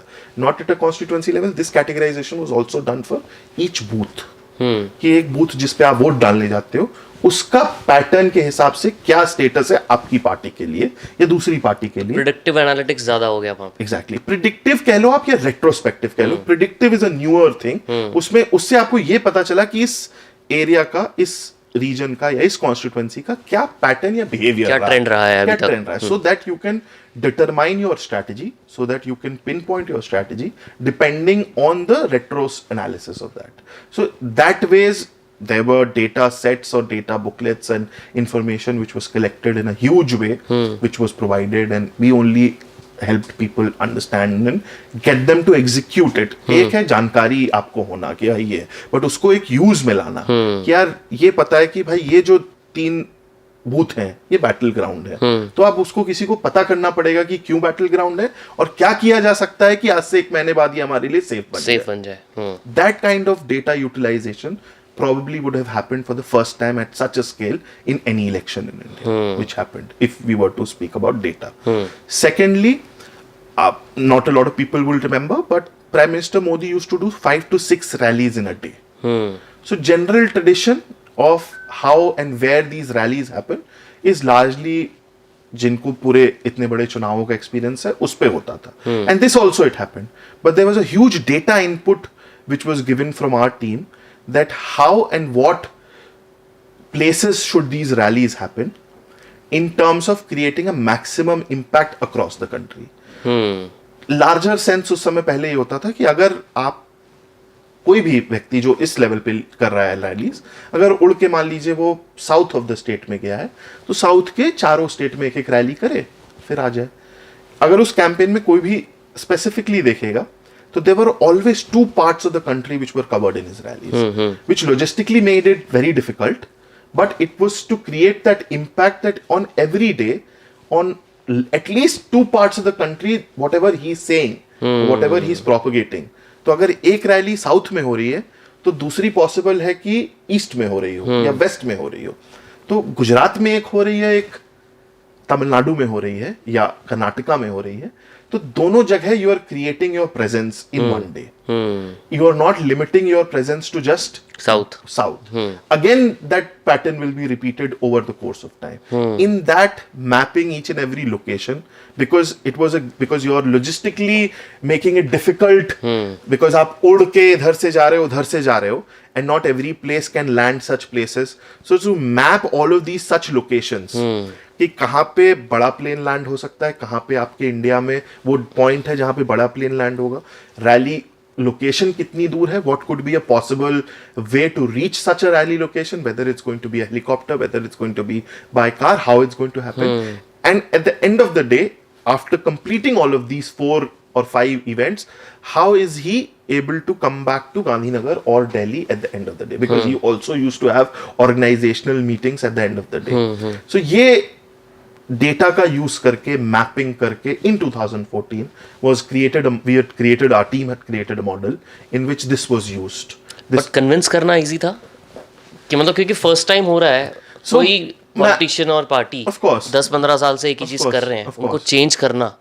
Biggest advantage with us was कि ये उनके thought process से set हुआ था कि ये लोग मेरी मदद कर सकते हैं. सो वी हैड द बाइन at the top most level. Got it. And probably we would have done some things which had gradually made his belief in this kind of team or people more. Maybe. But of course at the grassroots level it was very difficult. मैंने आपको कहा कि मैं 30 साल का हूँ और उसका पॉलिटिकल करियर 30 साल का है जो सामने मेरे व्यक्ति बैठा है. How do I make him convince? And at that time, अभी तो we have an advantage that we are a brand. हम अपने विक्ट्री के रिजल्ट से जा रहे हैं. उस समय तो कोई नहीं जानता था. तो we only used to get that half an hour 45 minute time with a politician. उसी में आपको अपनी यूटिलिटी कंफर्म कर देनी है उसको. वो 45 मिनट आपको सेंट्रली मिल जाते थे, 1 घंटा आपको मिल जाता था कि वो पॉलिटिशियन आपके साथ बैठेगा, एमपी कैंडिडेट, और सुनेगा आपकी बात. उस 1 घंटे या 45 मिनट में आप क्या ऐसा बोल सकते हो, what is that you can tell him or her in that 1 hour 45 minutes where that person feels that okay, ये जो भी कह रहे हैं, it's useful for me to win the elections. And you will find all kind of people. You will find educated candidates, you will find traditional candidates, you will find candidates who don't believe in all of this, who you will find candidates who are super enthusiastic. पढ़ा लिखा कोई है तो उसको लगता है कि अरे 2 लोग ऐसे पढ़ लिखे आए जो मुझे बता रहे हैं, तो tell me more. But you will find such variety of people. So that was a challenge. But then of course sort of overcame at most of the places, the entire team. 1-2 campaigns और पूछते हैं. Okay, although I have taken so much of your time, already हमें 1.5 घंटा हो गया, but ऐसा feel नहीं हो रहा मुझे तो. तो मुझे ये समझना है कि आपने बोला कि यार अब तो ब्रांड बन गए हैं और बहुत सारे कैंपेन्स होंगे, विन्स हैं जो दिखा सकते हैं, राइट? अगर मैं basis of 10 years of working in IUPAC and leading so many of campaigns, कुछ ऐसे 1-2 नोटेबल कैंपेन्स अगर आप मुझे बताओ, और मैं ये नहीं बात कर रहा उसमें कि किस पॉलिटिशियन ने क्या किया और उसकी वजह से क्यों हुआ, मैं सिर्फ political consulting point of view से पूछूंगा हर चीज़ आपसे. क्या कि अगर इस कैंपेन की अगर हम बात करते हैं, जैसे कुछ मैंने कैंपेन्स आपके देखे जो आपके वेबसाइट पे ही पब्लिक लिखे हुए हैं, ठीक है, मैं उन्हीं की ही बात करता हूँ आपसे. एक तो हमारा है दिल्ली इलेक्शंस का, केजरीवाल की 10 गारंटीज़ की जो हम बात कर रहे हैं, वो कैंपेन आपने लिखा हुआ है. तो वो जो चीज़ है, वो जो फ्रेज़ है केजरीवाल की 10 गारंटी, आई एम श्योर किसी डेटा से निकल के आया होगा. अगर मैं कंसल्टिंग पॉइंट ऑफ व्यू से समझना चाहूँ, क्या ऐसी इंसाइट्स निकाली कि जिससे ये कैंपेन एग्जीक्यूट एंड प्लान हुआ? तो आप अगर देखोगे तो generally whichever campaign we work on, whether it is Mr. Kejriwal's campaign in 2020 or any other campaign, there is a pattern in which we restrict our promises और for say manifesto, जो भी आप कहना चाहते हो, to a very limited number of things, okay very limited, and that is purely data driven. When I say limited, 10 guarantee ही क्यों, 11 क्यों नहीं, स्पेसिफिक नंबर है 11 क्यों नहीं, 12 क्यों नहीं, 15 क्यों नहीं, और गारंटी ही क्यों नहीं, कुछ भी हो सकता है, 10 ही क्यों, because it drives more confidence in people when it gives a specific number to it, कि भाई ये 10 चीजें मैं करूंगा आपके लिए, these are the 10 things, so that becomes more important, that what do you place in those 10 or 7, if you see with our 2015 campaign in Bihar for Mr. Nitish Kumar, it was 7 निश्चय. So क्या आप वो 7 निश्चय नीतीश कुमार बोलें लोगों को, जनता को, कि उनको विश्वास हो कि ये 7 चीजें सही हैं, and it connects with largely all type of your audience. So that can only come through a exercise which is data driven, which is on ground and grassroots. It is not an exercise which happens on a laptop, only sitting in a desk of table. ऐसा नहीं होता है. That is what the change we brought. So अगर मैं आपको example दूं तो केजरीवाल जी का एक कैंपेन है. Similarly बिहार का एग्जांपल देता हूं, because it has a larger, Delhi तो थोड़ा छोटा स्टेट है, थोड़ा एक्सपैंड समझाने के लिए. जब बिहार में हम गए तो ये हुआ कि भाई एक चीज जो सबसे ज्यादा क्रेडिबल थी उस समय about Mr. Nitish Kumar was that his word. People used to say, and we had gathered that information on the ground, that people believe that what he said will happen. कि भाई जो कहते हैं वो करते हैं. Of course today the scenario is different. क्योंकि वो डेटा ऐसा कह रहा था, ग्राउंड रियलिटी लोग ऐसा कह रहे थे. तो हमें ये पहले सोचना पड़ा कि अच्छा अगर ये उनका पॉजिटिव पार्ट है तो what should be his main messaging which should connect to the positive part. मतलब आप तो जो चीज है मार्केट में अच्छी उसको और अच्छी करने की कोशिश करोगे. अगर ऑलरेडी लोगों का ये मन में बना हुआ है to some extent from his political career previously और what he has done, that this guy is somebody who we can trust, और जो ये कहता है वो करता है, तो मैं इसी को तो एक्सपैंड करना चाहूंगा. तो पहला चैलेंज है कि ये पकड़ पाना कि लोग क्या कह रहे हैं, पहला क्या ओपिनियन है, और अगर वो ओपिनियन है तो how do I create a campaign और how do I design a campaign which propagates this which is already there in the public but to a larger extent. उससे निकल के आए कि भाई अगर आप उनको लोगों को लगता है कि जो ये बोलते हैं करते हैं तो you should restrict yourself to certain very specific things कि भाई ये तो करेंगे ही करेंगे. जैसे उस समय उनका एक क्लियर था कि भाई लॉ एंड ऑर्डर बिहार में नीतीश कुमार आए तो बहुत अच्छा हुआ है, बहुत उनने सुधार किया है, there is no jungle raj and so forth. So that was the image. अब 7 प्रोमिसेस आए कैसे? 40,000 के आसपास 35-40 हजार गांव है बिहार में ओवरऑल. तो अब ये समझ पाना कि हर एक जगह लोग क्या बोल रहे हैं. तो of course the traditional way is that you will have experts, you will have people who understand politics, you will have politicians, they will sit across with all their experience, and there is no right and wrong on this. They will sit and they will decide कि यार ये उनके experience में या जो भी थोड़ी exercise उन्होंने समझ रखी, क्योंकि उनके पास 30 किसी के पास एडमिनिस्ट्रेटिव एक्सपीरियंस है, वो इसी तरीके के लोग बैठते हैं मैनिफेस्टो कमेटी में. कोई प्रोफेसर है, कोई टीचर है, किसी ने 30 साल पढ़ाया है, किसी ने ग्रास रूट पे काम किया है, सोशल वर्कर है, इस तरीके के लोग होंगे. But somehow it always got missed. So we thought we have to ask the people to understand this. So there was a campaign which was run across all 40,000 villages in Bihar, where there used to be a video van which used to go in each of these villages, in each of these Gram Panchayat and villages. It used to show what he has done previously, and there was a entire format in which there was a small gathering, थोड़ी सभा गांव पे लगती थी, जो भी वहां आवाज हुई तो लोग इकट्ठा हो गए और उनसे पूछा जाता था कि आप बताइए कि अगले 5 साल में आपको अपने गांव में क्या इंप्रूवमेंट चाहिए, और वो रिकॉर्ड होता था एक प्रॉपर रिटन फॉर्मेट में. वो रिकॉर्ड करते थे वहां पे लोग. तो एक गाड़ी गई, गाड़ी के साथ एक ड्राइवर और एक ऑपरेटर गया जिसने पहले वीडियो दिखाया कि ये 5 साल हुआ. फिर वहां पे गैदरिंग हुई, यहाँ पे लोगों से पूछा गया कि भाई, और ऑफ कोर्स द पार्टी के लोग तो इन्वॉल्व हैं टू गेट दिस ऑर्गेनाइज, पूछा गया, एंड वो एक थॉरली रिकॉर्ड हुआ कि इस गांव में, इस ग्राम पंचायत के लोगों ने ये 5 चीजें, ये 10 चीजें बोली, that this is what they aspire as an aspirational thing for them. All of that across Bihar 40,000 such meetings happened. ये पूरा डेटा 40,000 बहुत टाइम लगाओगे तो करने में? नहीं, बहुत टाइम, हाँ, मतलब अप्रोक्सीमेटली 1.5 से 2 महीने की एक्सरसाइज थी ये. 1.5 से 2 महीने, क्योंकि you had multiple vehicles, every vehicle doing at least 3 to 4 meetings in a day, so you could do it in a short span of time as well. कितने लोग काम करते, जैसे इसी की अगर बात कर रहे हैं, ऑन एवरेज कितने लोगों ने काम किया होगा इस कैंपेन पे? इस कैंपेन में तो अगर आप बिल्कुल बेसिक से चालू करो तो अगर 400-500 गाड़ियां थी आई थिंक, तो 500 ड्राइवर, 500 ऑपरेटर, ये तो बेसिक हो गया। जो गाड़ी चला रहा है, of course it's a provided for कोई, it's not ours, somebody else has provided the Correct. details, वो पहला। दूसरा, अगर आप आईपैक की टीम की बात करोगे तो there will be an entire structure of people who will be, पहले तो सबसे बड़ा लॉजिस्टिक्स है कि वो 500 गाड़ियों को 1.5 महीने में चलवाना, कहाँ रूट प्लानिंग करना, रूट प्लानिंग करना, कहाँ कौन जाएगा, कितने दिन तक बैठेगा, क्या कैसे होगा, कितनी मीटिंग करेगा, किस मीटिंग से, and all of them were GPS enabled, so you could have that central data that it used to track also कि इस गाड़ी ने इस गांव में इतने या इस लोकेशन पे इतना समय बिता दिया है। तो भाई अगर 2 घंटे बिता दिए तो मीटिंग तो हो गई होगी, तो कोई बैठा है जो इसको ट्रैक कर रहा है, and there is a call center which is calling the driver कि भाई तुम 2 घंटे से खड़े हो, कहाँ खड़े हो। या आपने देखा कि 10 ऐसी गाड़ियां हैं जो हाईवे में खड़ी हुई हैं पूरे सुबह से शाम तक, तो या तो कुछ पंगा है, तो वो रिजॉल्व हो, या जो जनरल इनएफिशिएंसी किसी सिस्टम की होती है, ड्राइवर ने कहा कि हाँ ठीक है कर लेंगे, ढाबे पे खाना खाते हैं बाद में चलेंगे, देखेंगे, तो वो कोई ट्रैक कर रहा है। And these are small things, but this is how we improve the efficiency of the entire system. तो वो कोई किसी ने फोन करके पूछा। फिर एक पूरा सिस्टम था जो कि एक तो प्लानिंग है, फिर जितना भी आपका मटेरियल, क्योंकि उसमें एक वीडियो जा रहा है, उसमें कोई रीडिंग मटेरियल जा रहा है, उसमें एक आदमी जा रहा है, जो क्योंकि efficiency is not in just the meeting, efficiency is the quality of the meeting. मतलब वहां जाके वीडियो तो हर कोई चला रहा है, कोई भी चला देगा, उसमें कौन सी बट बड़ी जो बात। डेटा कलेक्टिवली गैदर कर रहा है वो अच्छे से हो रहा है कि नहीं हो रहा, वो कोई फॉलो अप कर रहा है उस ऑपरेटर से हर दिन, सुबह दोपहर शाम, हर मीटिंग के पहले, कि इस मीटिंग में क्या हुआ बताओ, और उसको जो भी ताजी इंफॉर्मेशन है वो तो ले ही रहा है, वो कागज में तो कैप्चर हो ही रहा है, जो आएगा टाइम फ्रेश अपडेट भी आ जाए, आ रहा है, ताकि you could match it at some point of time when the real information from the paper comes, then you will be able to match it.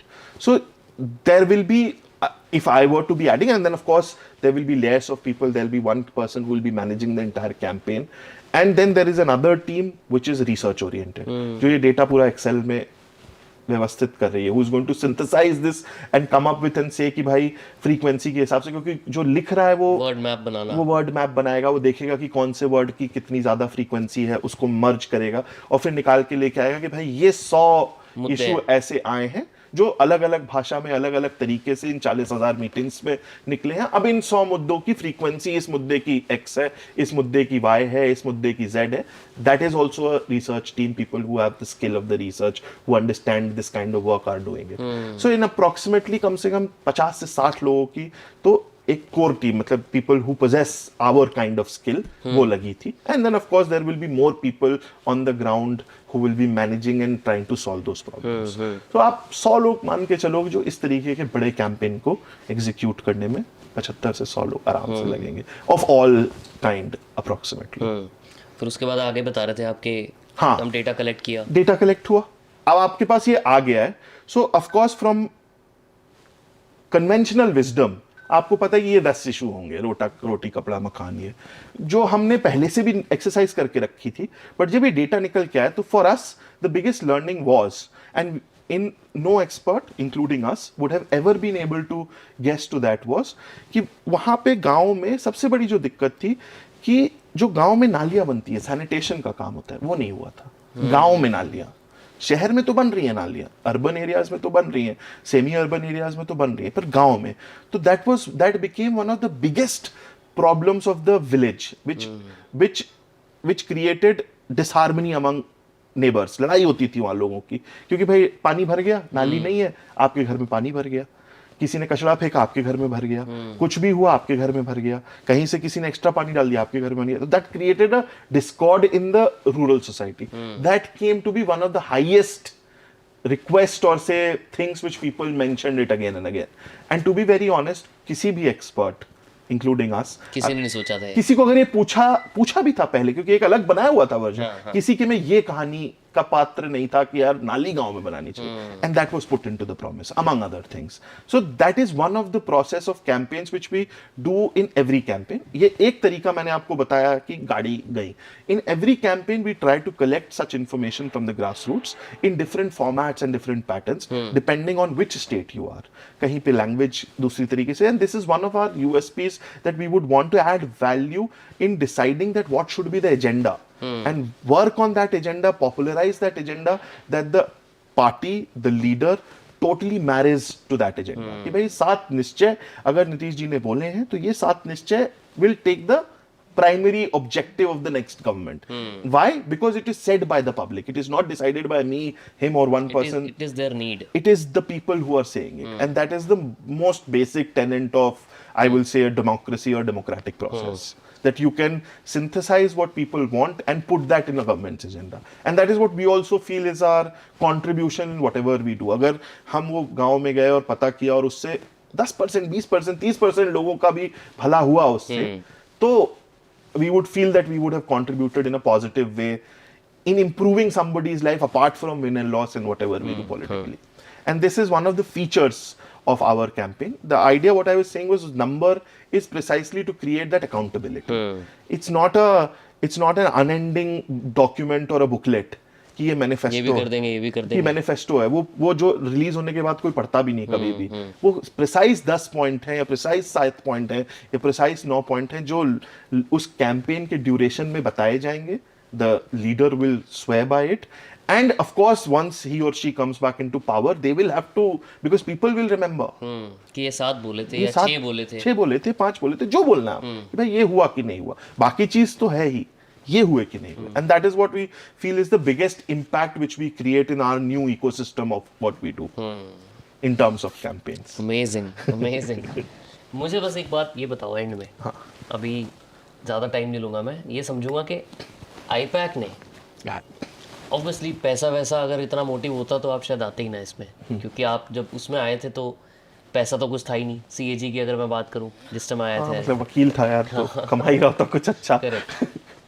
तो पैसे से हट के क्या मिला आईपैक शुरू करके और इतनी 10 साल की जर्नी में? ऑन अ पर्सनल फ्रंट अगर आप मुझसे पूछोगे कि क्या गेन किया मैंने, तो like I said in my earlier conversation that I will not trade this for anything else. That is something which I can say as a summary. But as a whole अगर आप देखोगे तो 2 या 3 जो मुझे लगता है कि that is the biggest thing. जिस 10 साल में जिन तरीके के लीडर्स के साथ इंटरेक्शन हुआ, काम किया at the state level, at the national level, and seen decision making so closely, which affects millions of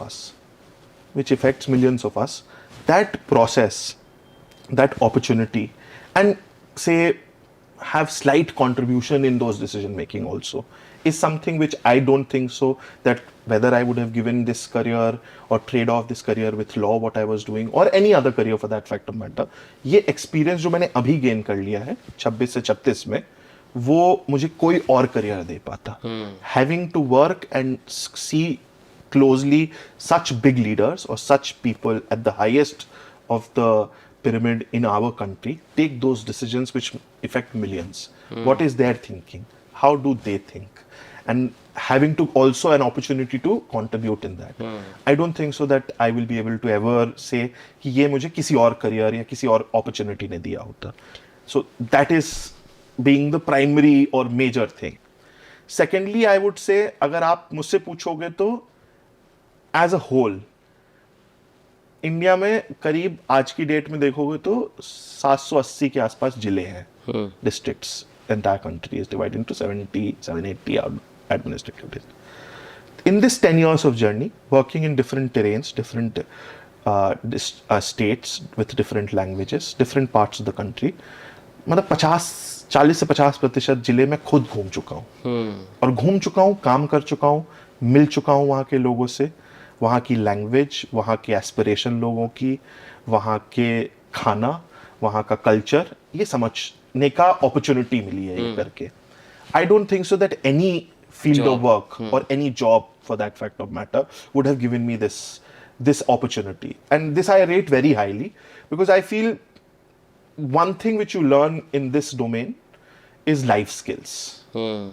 आप जीवन कैसे जीना है, कैसे difficult situations में problem solving करनी है, this 10 years at least sets me for that. तो अगर मैं 40 से 50% जिले घूम चुका हूँ आज तक, and of course it's even just the start, what I'll say. It's just the beginning of largely, I'll say. So this is also unmatched. मैं हर तरीके की जगह जा चुका हूँ, हर तरीके के लोगों की समझ जितनी भी लिमिटेड डेवलप कर सकता हूँ कर चुका हूँ, चाहे वो रिलीजन में हो, चाहे वो रीजन में हो, चाहे वो भाषा में हो, चाहे वो खाने में हो। आप मुझे पूछोगे महाराष्ट्र के सबसे अच्छा चिकन कहाँ मिलता है या तुम्हें कौन सा पसंद है, मैं बता दूंगा। कहाँ मिलता है? मुझे कोल्हापुर का सबसे अच्छा अच्छा। पसंद है चिकन। अगर आप पूछोगे कि बंगाल में यार क्या खाने का कहाँ है, तो I will be able to tell you कि भाई यहाँ। आप बिहार में पूछोगे कि यार मटन, तो मतलब पॉलिटिकल कंसल्टिंग के साथ फूड कंसल्टिंग भी कर सकते मैं हो? कर सकता हूँ यार, I am a big foodie in that way. तो not just food, also understanding कि यार एक महाराष्ट्र के गांव का एक एवरेज वोटर क्या सोचता है और एक वही सेम बंगाल का एवरेज वोटर क्या सोचता है। ये एक्सपीरियंस, ये नॉलेज, ये information I think is unparalleled. I don't think so any career would have been able to give me this kind of experience in the last 10 years which I have gathered. तो मैं अगर सीधी भाषा में बोलूँ, बिल्कुल। जो भी आपने बताया, मैं ना वापस आपकी उस बात पे जा रहा हूँ जो आपने स्टार्टिंग में बोली थी कि पॉलिटिक्स इज ऐसी चीज़ है जहाँ पे आप ट्रांसफॉर्मेशनल चेंज ला सकते हो बिल्कुल। और बाकी चीज़ें सब ट्रांजैक्शनल है। तो मेरे को ऐसा फील हो रहा है क्योंकि आप ऑब्वियसली डायरेक्ट पॉलिटिक्स में तो नहीं हो, आप पॉलिटिकल कंसल्टिंग में हो, तो you are closest to what you can do as a transformational change, In a way, yes. Because बहुत बड़ा इम्पैक्ट है आपका। Yes, yes, in a way. जो ग्राउस रूट की प्रॉब्लम है, जिस तरीके से आपने मुझे कैंपेन की बात की बिहार की, अगर आप ना होते, मतलब कोई ना कोई तो और हो सकता है कर लेता, बट एटलीस्ट अगर मैं आपका कंट्रीब्यूशन बोलूँ तो वो जो समझना कि यार वो जो नालियाँ बननी थी लोगों के घरों के आसपास, उसकी वजह से सबसे बड़ा मेजर प्रॉब्लम था, अगर वो बना तो वो एक जो लोगों की लाइफ में इम्पैक्ट आया है, वो जरिया भी तो आप बने हो ना। Of course, इसी को हम कहीं ना कहीं अपना थोड़ा कंट्रीब्यूशन मानते हैं, apart from what is seen as outside that people who are helping a person to win or lose. वो तो है ही, क्योंकि आप कंसल्टिंग में हो तो you are working with your client to make them what they want, and that is true for any kind of consulting. कोई business consulting करता है तो भाई उसका प्रॉफिट, बट इसका इम्पैक्ट ट्रांसफॉर्मेशनल है। हाँ, तो इसीलिए that is why we also want to keep this essence going. We would want कि इस तरीके की चीजों को हम कंटिन्यूअसली आगे करते रहें किसी ना किसी तरीके से. व्हाट्स योर इवेंचुअल गोल? यार इवेंचुअल गोल कुछ ऐसा है नहीं, अभी तो शुरुआत ही है आप कह लो. इवेंचुअल गोल तो बहुत दूर से है. बट सोचते हो कि यार ये 20 साल 30 साल तक करेंगे, रिटायर हो जाएंगे, ऐसा कभी भी थॉट आता है? यार समय नहीं मिलता बिल्कुल ये सब चीज सोचने का. ये भी सोचने का टाइम नहीं मिलता. समय नहीं मिलता ये सब चीज सोचने का. आप एक चीज से दूसरी चीज में घुस जाते हो. But like I am a small town, मैं कस्बे से आता हूँ भाई. मतलब अल्टीमेट एम घूम फिर के जाता है कि मैं मध्य प्रदेश से आता हूँ. अगर आप इवेंचुअल गोल की बात करो, जो अभी मैंने 10 साल में किया है, there is a lot to do, lot to achieve and probably lot to contribute, and there is no bar to it. Like bungee jumping जैसे होती है, तो आप समझ लो कि बंजी जंपिंग हम हर बार कर रहे हैं. वो आप थ्रिल के लिए करते हो, एंजॉयमेंट के लिए करते हो, एंड एक पॉइंट ऑफ टाइम के बाद इतना एक्सपीरियंस आ जाता है आपके पास कि आपको लगता है कि अभी मैं सिखा सकता हूँ लोगों को.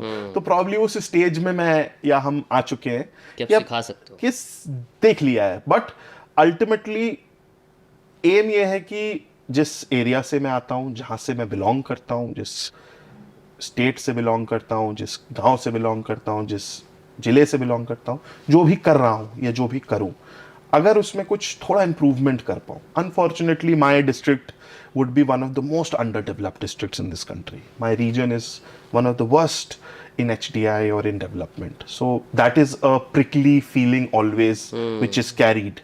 कि आप देश दुनिया घूम रहे हो, बहुत कुछ कर रहे हो, बाकियों के लिए इतना कुछ कर रहे हो, and you're not able to do things which you would like to do at home. So अगर वो कर पाया किसी भी सेंस में, through this work, through some other work, that probably right now would be as rough sketch जो मेरे सामने है. कोई ऐसा एम एजेंडा नहीं है. From a consulting, from an IPAC organizational point of view, if we are able to add new things to our way of functioning, अगर कोई नई चीज़ हम कर सकें, if we are still those people who can think about new things and introduce newer things into political campaigning, how you communicate or how leaders communicate and how you take the feedback of people, and if you are able to do using technology, AI, up to that, the world is open. So we would like to be doing that, continue to do that, continue to play that pivotal role, continue to make trust with people, or say trust in people in the political circle who matter, who feel that okay, this is one organization which can create value for us. यही चीज़ अगर continue कर पाए तो रहेगा सही. बहुत सही. बहुत मज़ा आया मनीष आपसे बात करके. Thank you so much Thank you, आने के नितिन. लिए, टाइम देने के लिए, और इतना पेशेंटली इतने सारे जो सवाल मैंने पूछे, मुझे तो याद भी नहीं क्या क्या पूछ लिया. सब एक्सप्लेन करने के लिए मज़ा आ गया. Pleasure is mine. Thank you. Absolutely. Thank you, Nitin. I hope that this episode will give a new flavor या to the kind of audience you have. The idea is that if 1% of the people also see this and are able to relate to it and understand it better, I mean, I think the job well done. And if anybody wants to join IPAC, what should they do? Our website, they can apply, they can write to people like us. There is an entire system. At least the advantage in last 10 years is that it has professionalized. So one can apply like a job. When we entered, there was no opportunity to do that. कहीं आप apply नहीं करते थे, CV नहीं भेजना था. अभी आप CV भेज सकते हैं. जो एक normal किसी भी corporate process रहता process है. होता है वो आप कर सकते हो. वो सब होगा. But beyond that, it's chaos. Chaos. The game of politics is chaos. Yes, I mean bringing structure to chaos. Yeah. I would put it that Yeah. way. Thank you so much. Thank you so much.